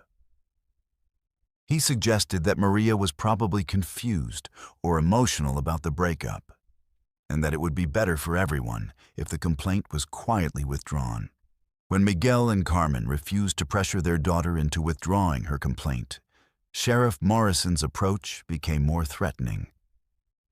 He began making veiled references to the Santos family's immigration status, suggesting that there might be problems with their documentation that would require investigation. He also mentioned Miguel's employment at the refinery, implying that complaints from the sheriff's office about an employee's family could result in job loss. Despite the pressure from Sheriff Morrison, Maria refused to withdraw her complaint, and her parents supported her decision. But the family soon discovered the extent of the sheriff's power and his willingness to abuse it to protect his son. Miguel was suddenly subjected to increased scrutiny at work, with supervisors citing minor infractions that had previously been overlooked. Carmen found that several of her cleaning clients had abruptly terminated her services, claiming they no longer needed help, but offering no real explanation. The situation escalated dramatically when Jake's harassment turned violent. On a Friday night in early June, just days before graduation, Jake confronted Maria as she was leaving work at the diner. The confrontation took place in the parking lot behind the restaurant, away from witnesses and security cameras. Jake was drunk and enraged, screaming at Maria about her refusal to take him back and her persistence in pursuing the police complaint against him. What happened next was witnessed only by Maria and Jake. But the evidence would later tell a horrific story. Jake's anger exploded into deadly violence, and he attacked Maria with a brutality that shocked even the experienced investigators who would eventually examine the scene. Maria fought for her life, but she was no match for Jake's size and strength, especially in his alcohol-fueled rage. Jake killed Maria in that parking lot, strangling her with his bare hands while she pleaded for her life. But the murder was only the beginning of the cover-up that would follow. Jake immediately called his father, who arrived at the scene within minutes and began orchestrating a plan to conceal his son's crime and protect the Morrison family's reputation. Sheriff Morrison's cover-up was systematic and thorough, utilizing his authority and connections to manipulate evidence and control the investigation. He arranged for Maria's body to be moved from the parking lot to a remote location outside of town, where it would be discovered days later by hikers. He destroyed evidence from the original crime scene and created false documentation to support an alternative timeline of events. The official investigation into Maria's death was a sham from the beginning. Sheriff Morrison assigned the case to Deputy Collins, who had already proven his willingness to participate in the cover-up. The investigation focused on false leads and fabricated evidence, while the real evidence pointing to Jake was either destroyed or ignored. Jake was never seriously considered as a suspect. Despite his history of threatening Maria and his obvious motive for wanting her dead, Maria's family was devastated by her death and frustrated by the lack of progress in the investigation. They hired a private investigator with money borrowed from relatives, but the investigator found his efforts blocked at every turn by the sheriff's department. Witnesses who might have provided useful information were intimidated into silence, and evidence that might have pointed to Jake was mysteriously unavailable or had been lost. The cover-up might have been successful if not for the persistence of Maria's brother Carlos, who refused to accept the official version of events. Carlos had observed Jake's increasingly erratic behavior in the weeks before Maria's death, and he was convinced that Jake was responsible for his sister's murder. Despite threats and intimidation from the sheriff's department, Carlos continued to investigate on his own, gathering evidence and building a case against Jake. Carlos's investigation eventually attracted the attention of state authorities, who launched their own inquiry into Maria's death and the conduct of the Oakville Police Department. The state investigation revealed the extent of Sheriff Morrison's corruption and his willingness to obstruct justice to protect his son. Evidence of the cover-up was overwhelming, including destroyed evidence, falsified reports, and witness intimidation. Jake Morrison was eventually arrested and charged with Maria's murder. But by then, crucial evidence had been destroyed, and witnesses had been intimidated into silence. The case that should have been straightforward became complicated by the cover-up, and Jake's defense attorneys were able to create reasonable doubt about his guilt. He was ultimately convicted of manslaughter rather than murder and sentenced to only 8 years in prison. Sheriff Morrison was forced to resign in disgrace, but he was never charged with obstruction of justice or any other crimes related to the cover-up. The political connections that had protected him throughout his career continued to shield him from serious consequences, and he retired with his pension intact. Deputy Collins was transferred to another department, and the other officers who had participated in the cover-up faced only minor disciplinary actions. Maria's family never recovered from the loss of their daughter, and the injustice of the legal system's failure to hold her killers fully accountable, Miguel and Carmen eventually moved away from Oakville, unable to continue living in a community where their daughter's murderer had been protected by those sworn to serve justice. Carlos dedicated his life to criminal justice reform, becoming an advocate for victims' families and working to expose corruption in law enforcement. The case became a symbol of the corruption that can flourish in small communities, where powerful families are able to manipulate the justice system for their own benefit.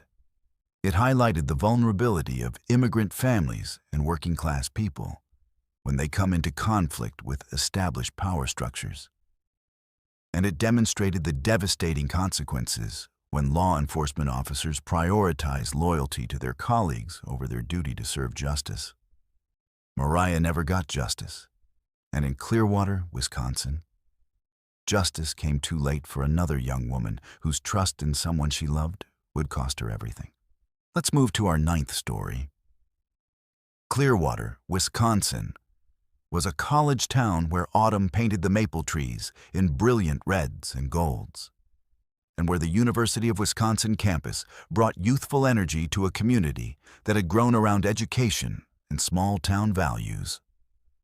Population 12,847, where students and longtime residents coexisted in a harmony built on shared appreciation for quiet streets, local coffee shops, and the kind of safety that comes from knowing your neighbors. It was here that 19-year-old Jennifer Walsh learned that the person you trust most can become the person you should fear above all others. Jennifer was a sophomore at the university, studying elementary education with dreams of becoming a teacher in her hometown of Green Bay after graduation. She was the kind of young woman who still called her parents every Sunday, who sent handwritten thank you notes, and who had never missed a family holiday despite the freedom that college life offered, with her blonde hair usually pulled back in a practical ponytail and her backpack always loaded with textbooks. Jennifer embodied the earnest dedication that her professors appreciated and her classmates respected. She had been dating Ryan Kowalski for 8 months, a relationship that had begun during their freshman year when they met in a psychology class they both needed for their respective majors. Ryan was 20, a year older than Jennifer, studying business with plans to take over his family's construction company back in Milwaukee. He was tall and athletic, with the kind of easy confidence that came from growing up in a family where success was expected and achieved. To Jennifer's friends and family, Ryan seemed like the perfect boyfriend. Attentive, ambitious, and clearly devoted to their relationship. The relationship had progressed naturally through the typical stages of college romance. They studied together in the library, attended football games as a couple, and spent weekends exploring the small towns surrounding Clearwater. Ryan was generous with gifts and attention, surprising Jennifer with flowers on random weekdays and remembering details about her classes and friendships that impressed her with his thoughtfulness. Her roommate, Katie, often commented on how lucky Jennifer was to have found someone so caring and committed. Jennifer's parents, David and Susan Walsh, had met Ryan during Parents' Weekend in October and had been immediately impressed by his polite manner and his obvious affection for their daughter. Ryan had asked thoughtful questions about their lives in Green Bay, had complimented Susan's cooking when they took him to dinner, and had engaged David in conversations about business and career planning that demonstrated maturity beyond his years. The Walshes had returned home, confident that their daughter was in good hands. The first signs of trouble in the relationship were so subtle that Jennifer initially dismissed them as normal relationship adjustments. Ryan began expressing concern about the amount of time Jennifer spent with her female friends, particularly Katie, whom he claimed was a bad influence who encouraged Jennifer to party too much. He started suggesting that Jennifer's study groups were unnecessary and that she would be better off studying with him instead of with classmates who might distract her from her academic goals. Ryan's concerns gradually evolved into more direct attempts to control Jennifer's social life. He would become sullen and withdrawn when she made plans that didn't include him. And he would guilt her into canceling activities by claiming that he had been looking forward to spending time with her. He began monitoring her phone usage, asking about text messages and phone calls in ways that seemed caring, but felt increasingly invasive to Jennifer. The controlling behavior escalated during the spring semester of their sophomore year. Ryan started showing up unexpectedly at Jennifer's classes and work-study job, claiming he wanted to surprise her, but actually checking to make sure she was where she said she would be. He began criticizing her appearance and her choices, suggesting that her clothes were too revealing or that her makeup made her look like she was trying to attract other men's attention. Jennifer's friends noticed the changes in her behavior and tried to express their concerns. But Ryan had successfully isolated her from most of her support network. Katie, her roommate, was particularly worried about the relationship and tried to talk to Jennifer about Ryan's possessive behavior. But Ryan had convinced Jennifer that Katie was jealous of their relationship and was trying to cause problems between them. So Jennifer dismissed her roommate's concerns as misguided interference. The relationship reached a crisis point in April, when Jennifer began to seriously consider ending it. The constant monitoring and criticism had worn down her self-esteem, and she was beginning to recognize that Ryan's behavior was unhealthy and controlling. She confided in her academic advisor, Professor Margaret Stevens, who encouraged her to trust her instincts and to seek support from the university's counseling services.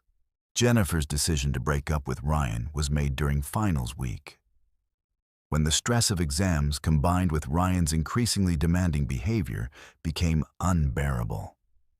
She had planned to wait until after finals to have the conversation. But Ryan's jealous reaction to her study group sessions made it clear that the relationship couldn't continue. She asked to meet him at his apartment off campus, hoping that the private setting would allow them to have an honest conversation about their incompatibility. The breakup conversation took place on a Thursday evening in early May. In the living room of the apartment, Ryan shared with two other students who were away for the evening. Jennifer had rehearsed what she wanted to say, focusing on their different goals and her need for independence rather than on his controlling behavior. She tried to be gentle but clear, explaining that she cared about him, but that they wanted different things from a relationship. Ryan's initial reaction seemed to be acceptance, even understanding. He listened to Jennifer's explanation without interrupting, and he acknowledged that he had probably been too demanding and possessive. He apologized for his behavior and asked if there was anything he could do to change her mind. But he seemed to accept her decision when she explained that she needed time to focus on her studies and her own personal growth. But as the evening progressed, Ryan's demeanor began to change. He started asking more probing questions about Jennifer's reasons for ending the relationship, and he became increasingly agitated when she refused to give him specific examples of his problematic behavior. He began accusing her of having feelings for someone else, demanding to know if there was another man who had influenced her decision to break up with him. Jennifer tried to leave several times during the conversation, but Ryan kept finding reasons to continue talking, asking her to stay just a few more minutes to work through their problems. He alternated between apologizing and making accusations, between promising to change and threatening to hurt himself if she left him. The emotional manipulation was exhausting, and Jennifer found herself becoming increasingly anxious about Ryan's mental state. The situation escalated when Jennifer finally insisted that she needed to leave and return to her dormitory. Ryan became enraged, accusing her of using him and then discarding him when she no longer needed him. He began shouting about everything he had done for her, all the money he had spent on gifts and dates, and how ungrateful she was for his devotion. His anger was unlike anything Jennifer had ever seen from him. And she realized that she was seeing the real Ryan for the first time. When Jennifer moved toward the door, Ryan physically blocked her path, grabbing her by the arms and demanding that she sit down and listen to what he had to say. The physical contact was aggressive and frightening, and Jennifer realized that she was in real danger.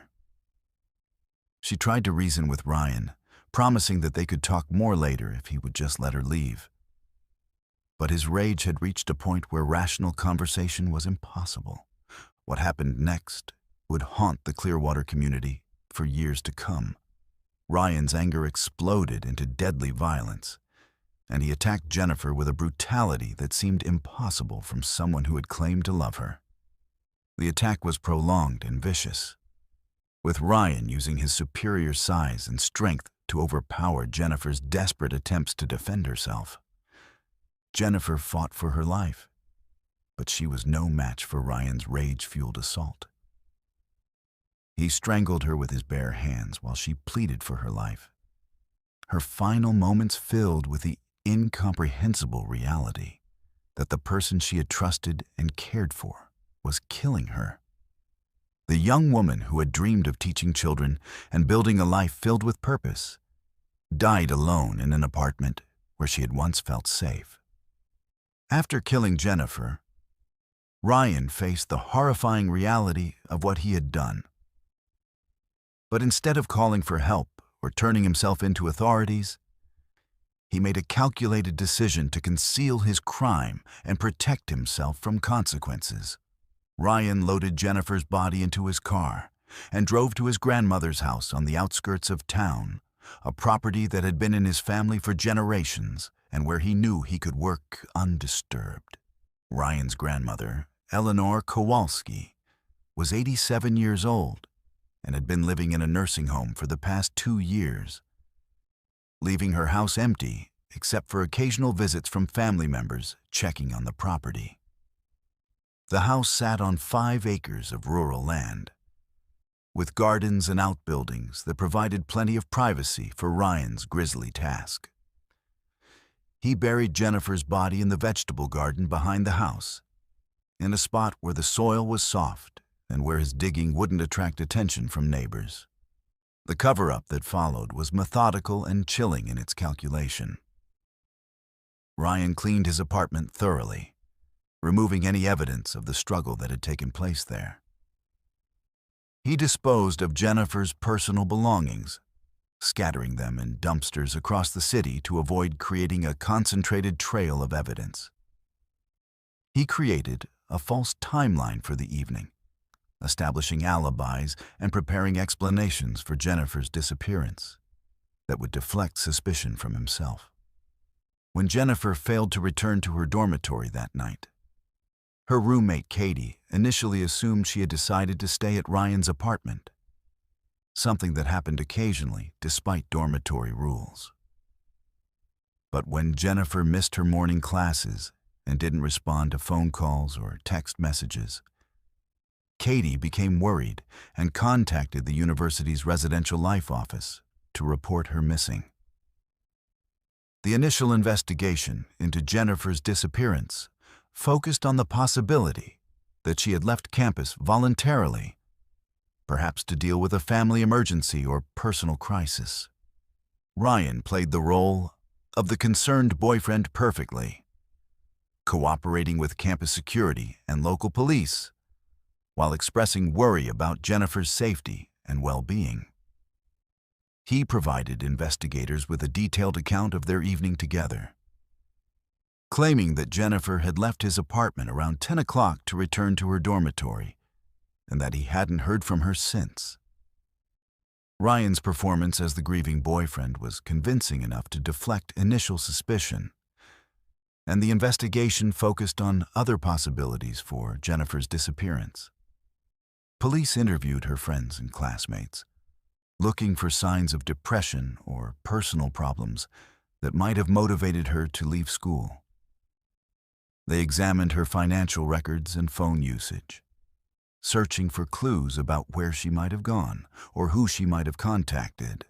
The investigation expanded when Jennifer's parents arrived in Clearwater and began their own search for their daughter. David and Susan Walsh were devastated by Jennifer's disappearance and frustrated by what they saw as insufficient urgency from local authorities. They hired a private investigator and organized volunteer search parties, distributing flyers and conducting interviews with anyone who might have information about their daughter's whereabouts. Jennifer's body remained hidden in Eleanor Kowalski's garden for 3 months, while Ryan continued his charade of being a concerned ex-boyfriend, helping with the search efforts. He attended vigils and search parties, comforted Jennifer's friends and family, and maintained the facade of someone desperately hoping for her safe return. The psychological toll of maintaining this deception while living with the knowledge of what he had done began to affect Ryan's behavior. But the changes were subtle enough to be attributed to stress and grief. The discovery of Jennifer's body came about through a combination of persistence and luck. David Walsh had become convinced that Jennifer's disappearance was connected to her relationship with Ryan. Despite the young man's apparent cooperation with the investigation, David began conducting his own surveillance of Ryan, following him and documenting his activities in hopes of finding some clue about what had happened to Jennifer. David's surveillance led him to Eleanor Kowalski's property, where he observed Ryan making several visits that seemed to have no clear purpose. Ryan would arrive at the house, spend time in the backyard, and then leave without appearing to accomplish any specific task. David's suspicions were aroused by these mysterious visits, and he eventually contacted police with his observations. The police investigation of Eleanor Kowalski's property initially found nothing suspicious, but a more thorough search using cadaver dogs led to the discovery of Jennifer's remains in the garden behind the house. The condition of the body and the circumstances of its burial made it clear that Jennifer had been murdered, and the location of the grave immediately focused suspicion on Ryan, who had access to the property and had been observed visiting it multiple times. Ryan was arrested and charged with Jennifer's murder, but he maintained his innocence even when confronted with overwhelming evidence of his guilt. The trial that followed was emotionally devastating for Jennifer's family and friends, who were forced to relive the trauma of her disappearance while learning the horrific details of how she had died. Ryan's defense attorneys attempted to portray the killing as a crime of passion rather than premeditated murder, arguing that their client had acted in the heat of emotion rather than with calculated intent. The evidence against Ryan was overwhelming, including forensic evidence linking him to Jennifer's death and witness testimony about his controlling behavior during their relationship. The jury convicted him of first-degree murder, and he was sentenced to life in prison without the possibility of parole. But the conviction provided little comfort to Jennifer's family, who had lost their daughter to someone they had trusted and welcomed into their home. The case had a profound impact on the Clearwater community and the university campus, shattering the sense of safety that had characterized the town and forcing students and residents to confront the reality that domestic violence could strike anywhere. The university implemented new programs to educate students about healthy relationships and warning signs of abuse, and local law enforcement received additional training in investigating domestic violence cases. Jennifer's parents established a scholarship in her memory for students studying education, ensuring that her dream of teaching children would live on through others who shared her passion. They also became advocates for domestic violence awareness, speaking at universities and community events about the warning signs of abusive relationships and the importance of supporting friends and family members who might be in danger. The case served as a tragic reminder that the people we trust most can sometimes be the most dangerous, and that love can become twisted into something deadly when combined with possessiveness and the inability to accept rejection.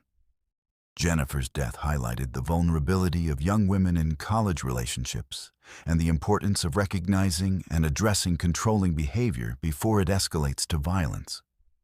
Jennifer's grave was hidden for months, but some secrets refused to stay buried, as the people of Thornfield, Massachusetts, were about to discover when a 300-year-old mystery would prove that madness and obsession transcend the boundaries of time itself.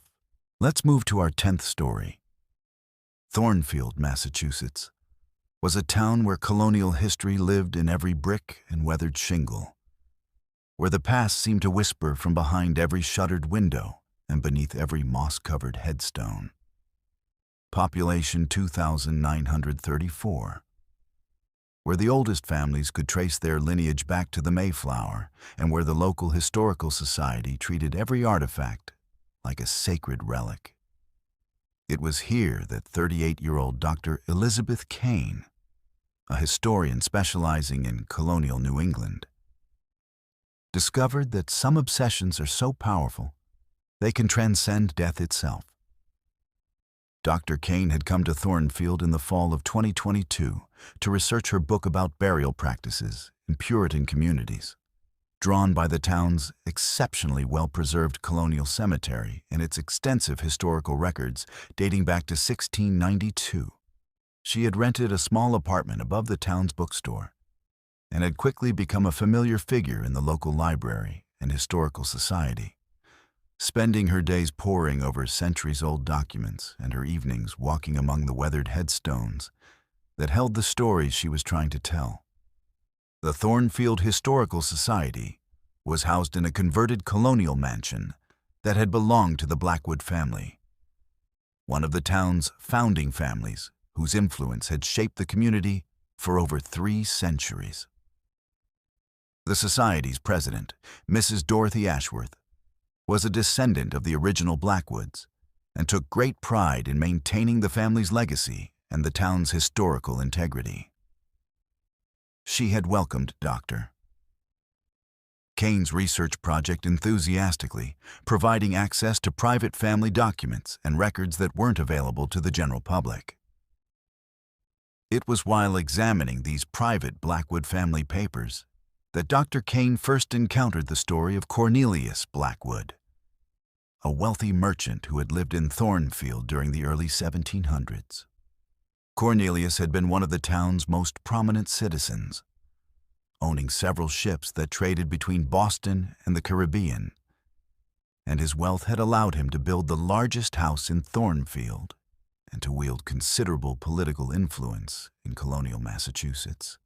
The initial documents about Cornelius painted a picture of a successful but unremarkable colonial businessman. But as Dr. Kane delved deeper into the family archives, she began to find references to behavior that seemed increasingly eccentric and disturbing.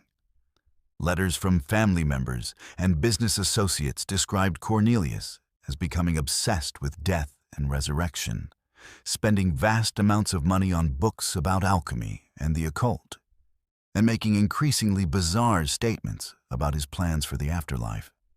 The most intriguing discovery was a series of letters written by Cornelius himself during the final years of his life. Documents that revealed a man consumed by the belief that he could achieve physical resurrection through careful planning and the application of what he believed to be scientific principles. Cornelius had become convinced that death was merely a temporary state that could be overcome through proper preparation and the right combination of preservation techniques and spiritual practices.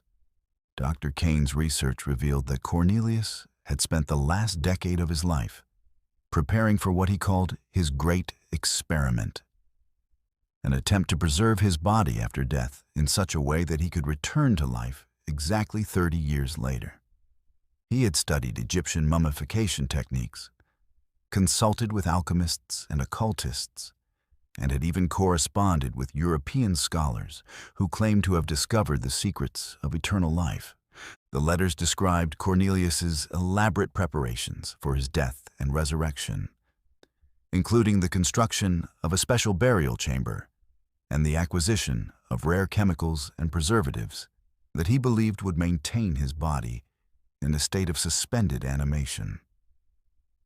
He had also made detailed arrangements for his estate to be managed during his 30-year absence, with instructions for his servants to maintain his house and his business interests until his anticipated return. Most disturbing of all were Cornelius's writings about the specific date he had chosen for his resurrection: October 31st, 1723. Exactly 30 years after his planned death on October 31st, 1693. He had calculated this date based on his study of astrological charts and occult texts, believing that the alignment of celestial bodies would provide the spiritual energy necessary for his return to life. The letters revealed a man who had become completely consumed by his obsession, spending his final years in isolation while perfecting his resurrection plan.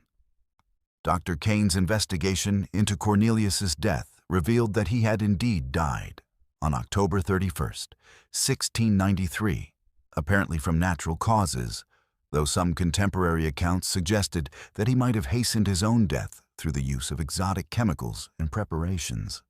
The circumstances of his burial were highly unusual for the time period, with Cornelius having made specific arrangements for his body to be interred in a specially constructed chamber rather than in the town's regular cemetery. The burial chamber had been built in the basement of a large barn on Cornelius's property, a location that he had chosen because it would provide protection from the elements while remaining accessible for his anticipated resurrection. The chamber was lined with stone and sealed with a combination of wax and lead, creating an environment that Cornelius believed would preserve his body indefinitely. He had also arranged for various artifacts and supplies to be buried with him, including books, chemicals, and even food that he expected to need upon his return. The most chilling aspect of Dr. Kane's research was the discovery of documents describing what had happened on October 31st, 1723, the date Cornelius had chosen for his resurrection. According to family records and contemporary accounts, a group of Cornelius's former servants and business associates had gathered at the barn on that night, apparently believing that their former master might actually return from the dead as he had promised. The accounts of that night were fragmentary and contradictory, but they painted a picture of a gathering that had begun with skeptical curiosity and had ended in terror and chaos. Several witnesses reported hearing sounds coming from the sealed burial chamber, knocking, scratching, and what some described as muffled screaming. The sounds had continued for several hours, growing more frantic and desperate as the night progressed. The most detailed account came from a letter written by Thomas Whitmore, Cornelius's former business partner, who described the events of that night in terms that suggested he had witnessed something that had shaken his faith in the natural order of the world. Whitmore wrote about the sounds from the chamber, the growing panic among the assembled witnesses, and the ultimate decision to flee the barn rather than investigate further. Dr. Kane's research revealed that the barn had been abandoned immediately after that night, with the Blackwood family refusing to discuss what had happened or to allow anyone to examine the burial chamber. The property had eventually been sold to another family, but the barn had remained sealed and unused, with local residents avoiding the area and spreading stories about strange sounds and unexplained phenomena. The barn had burned down in 1847, apparently in a fire that had started spontaneously and had resisted all attempts to extinguish it. The fire had been so intense that it had destroyed not only the wooden structure, but it also cracked and damaged the stone burial chamber beneath. Local residents had reported that the fire had burned with an unusual blue flame and had produced smoke that smelled of sulfur and decay. Dr. Kane's investigation led her to the site where the barn had once stood, now an empty lot overgrown with weeds and brambles on the outskirts of Thornfield. Using historical maps and property records, She was able to locate the approximate position of the burial chamber and to identify the stone foundations that remained visible beneath the vegetation. The discovery of physical evidence at the site confirmed many of the details from the historical documents. Dr. Kane found fragments of the stone burial chamber, pieces of lead and wax that had been used for sealing, and even some artifacts that appeared to be from the colonial period. Most significantly, she discovered human remains that appeared to be from the right time period and that showed signs of unusual preservation techniques. The condition of the remains was disturbing and puzzling to the forensic experts who examined them. The bones showed evidence of chemical treatment that was consistent with Cornelius's documented preservation experiments.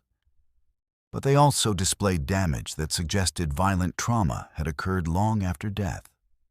Some bones were fractured in ways that indicated desperate struggling, as if the person had been trying to break free from confinement. Most chilling of all was the discovery of scratch marks on the interior walls of the burial chamber fragments. Marks that appeared to have been made by human fingernails and that suggested someone had been clawing desperately at the stone walls from the inside. The pattern and depth of the scratches indicated that this activity had continued for an extended period, possibly hours or even days. Dr. Kane's research into the Cornelius Blackwood case attracted the attention of paranormal investigators and occult researchers, who saw it as evidence of successful resurrection or supernatural intervention. But Dr. Kane approached the case from a historical and scientific perspective, seeking rational explanations for the documented phenomena, while acknowledging that some aspects of the case remained genuinely mysterious.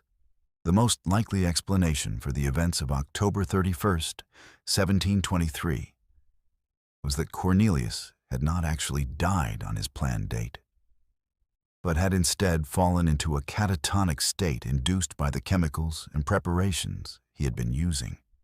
This would explain why he appeared to be dead to his contemporaries, while actually remaining alive in the sealed burial chamber.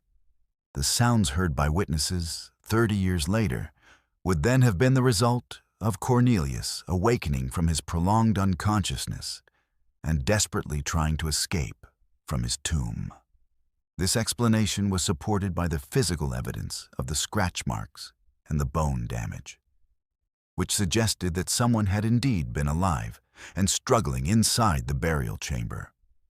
The timing of the awakening, exactly 30 years after the burial, could be explained by the gradual breakdown of the preservative chemicals, dust, or by changes in the burial environment that had allowed Cornelius to regain consciousness.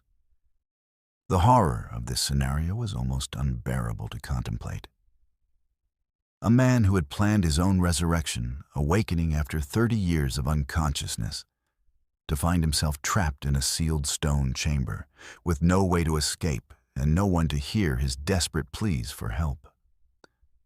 The scratches on the walls told the story of his final hours, clawing frantically at the stone until his strength gave out, and he died the death he had tried so hard to avoid.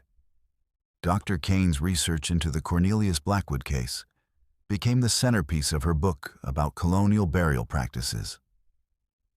But the psychological impact of the investigation stayed with her long after the book was published. She had spent months immersed in the story of a man whose obsession with death had led him to experience the most horrific death imaginable, and the knowledge of his suffering had affected her deeply. The case also had a profound impact on the Thornfield community, forcing residents to confront a dark chapter in their town's history that had been largely forgotten or ignored.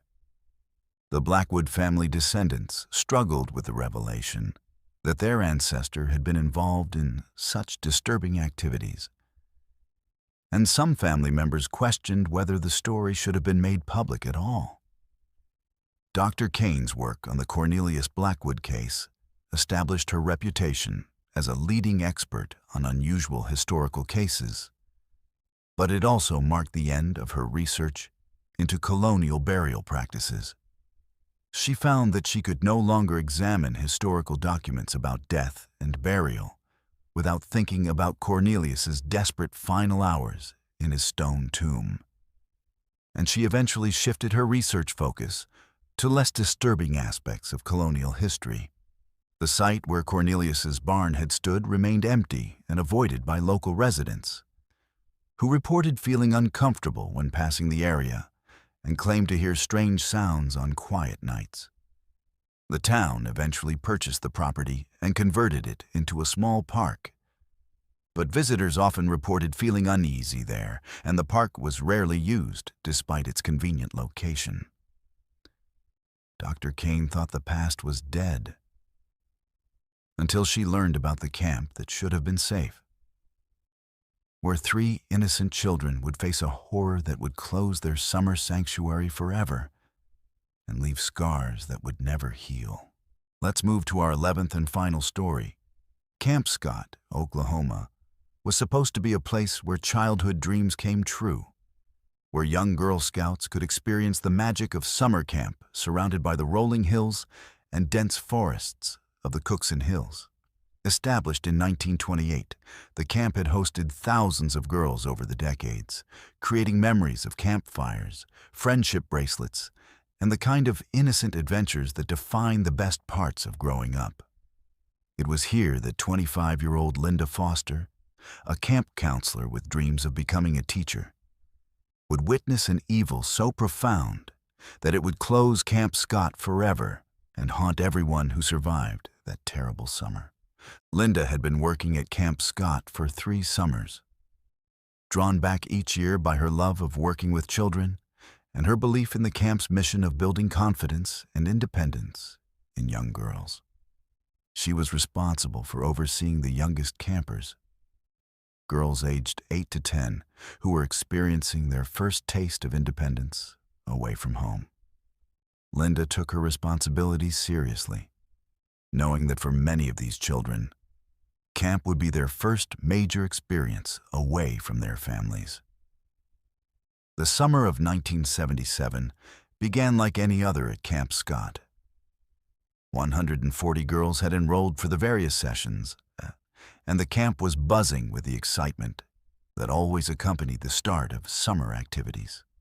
The facilities included multiple sleeping tents arranged in units throughout the wooded property, a dining hall, craft buildings, and recreational areas that provided everything needed for a traditional summer camp experience. Linda was assigned to Unit 8, which housed some of the youngest campers in the Kiowa unit. The girls in her care were full of enthusiasm for their camp adventure, chattering excitedly about the activities they wanted to try and the friends they hoped to make. Among the campers were 3 8-year-old girls who had become fast friends during their first few days at camp. Lori Lee Farmer from Tulsa, Michelle Heather Goose from Broken Arrow, and Doris Denise Milner from Tulsa. The 3 girls were typical of the children Linda loved working with: bright, curious, and eager to experience everything camp had to offer. Lori was the natural leader of the group, confident and outgoing with a smile that lit up her entire face. Michelle was quieter, but equally enthusiastic, with a gentle nature that made her popular with both campers and counselors. Denise was the comedian of the trio, always ready with a joke or a funny observation that kept her friends laughing. The first week of camp proceeded normally, with the girls participating in swimming lessons, arts and crafts, nature walks, and the traditional camp activities that had been part of the Camp Scott experience for decades.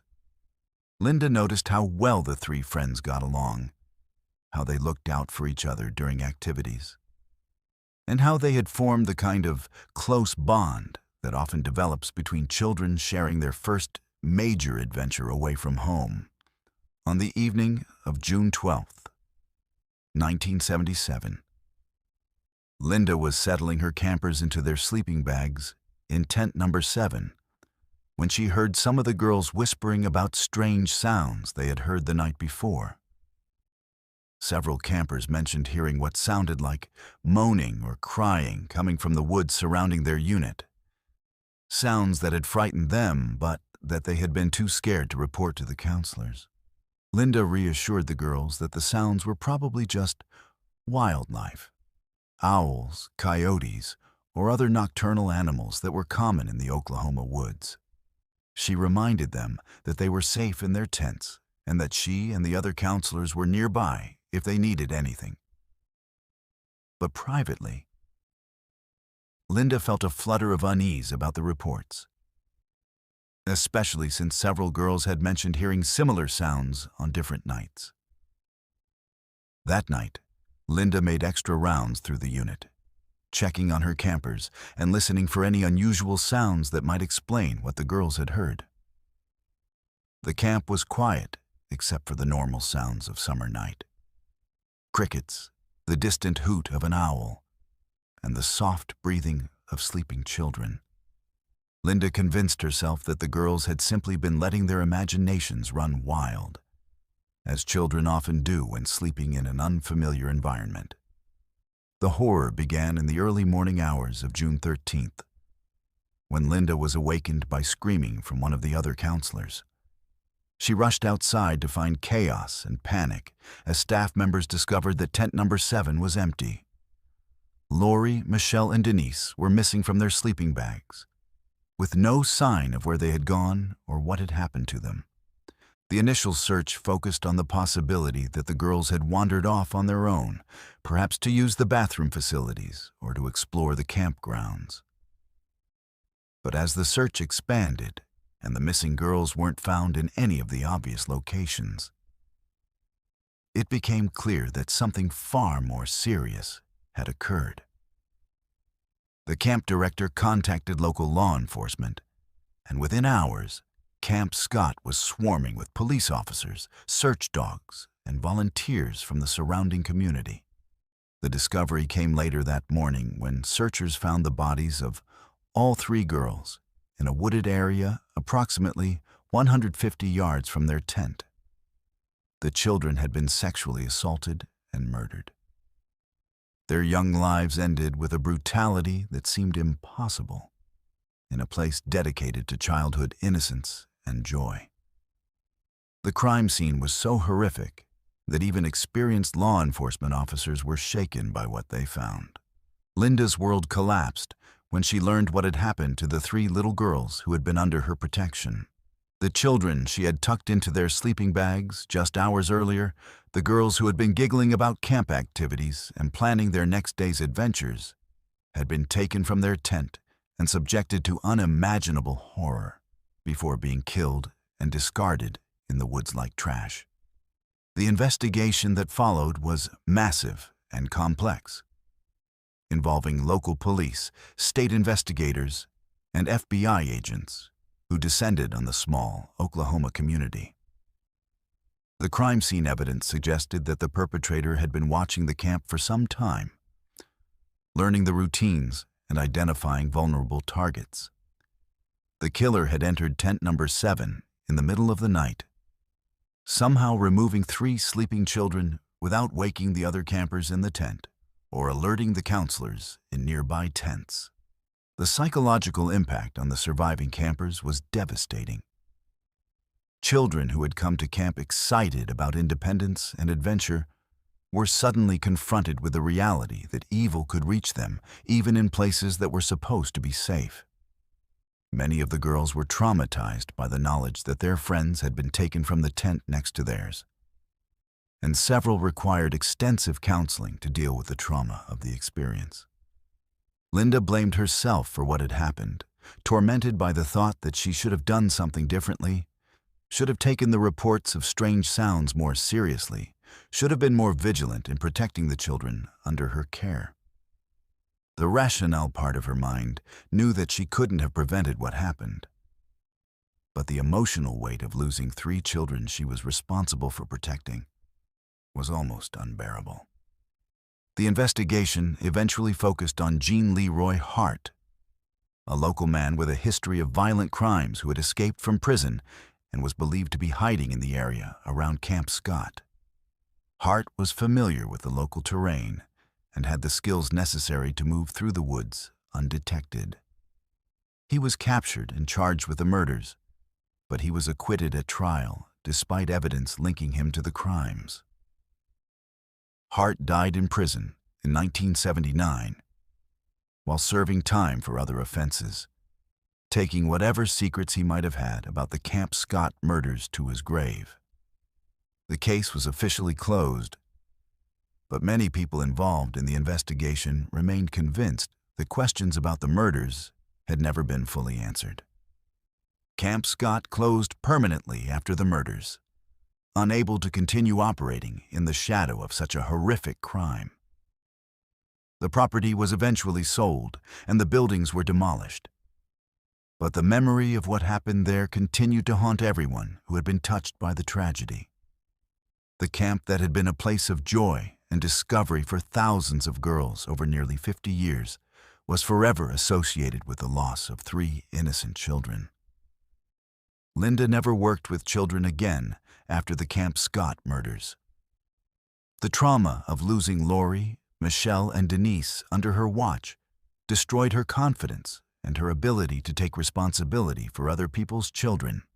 She left Oklahoma shortly after the trial and moved to a different state, where she found work in an office environment that allowed her to avoid the constant reminders of what had happened. The families of the 3 murdered girls were left to grieve not only the loss of their children, but also the destruction of their faith in the safety of institutions designed to protect and nurture young people. The murders had shown them that evil could strike anywhere, even in the most innocent and protected environments, and that no place was truly safe from those who would harm children. The Camp Scott murders became one of Oklahoma's most notorious unsolved crimes, a case that highlighted the vulnerability of children and the devastating impact that violence can have on entire communities.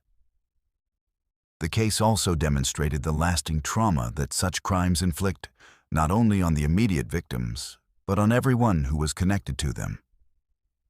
The other campers, the counselors, the families, and the community members who had trusted in the safety of the camp environment. The investigation revealed serious security deficiencies at Camp Scott, including inadequate lighting, insufficient supervision, and a lack of proper background checks for staff and volunteers. These revelations led to changes in how summer camps across the country approached security and child protection. But they came too late to save Lori, Michelle, and Denise. Linda carried the memory of those 3 little girls with her for the rest of her life, never forgetting their faces or their excitement about their camp adventure.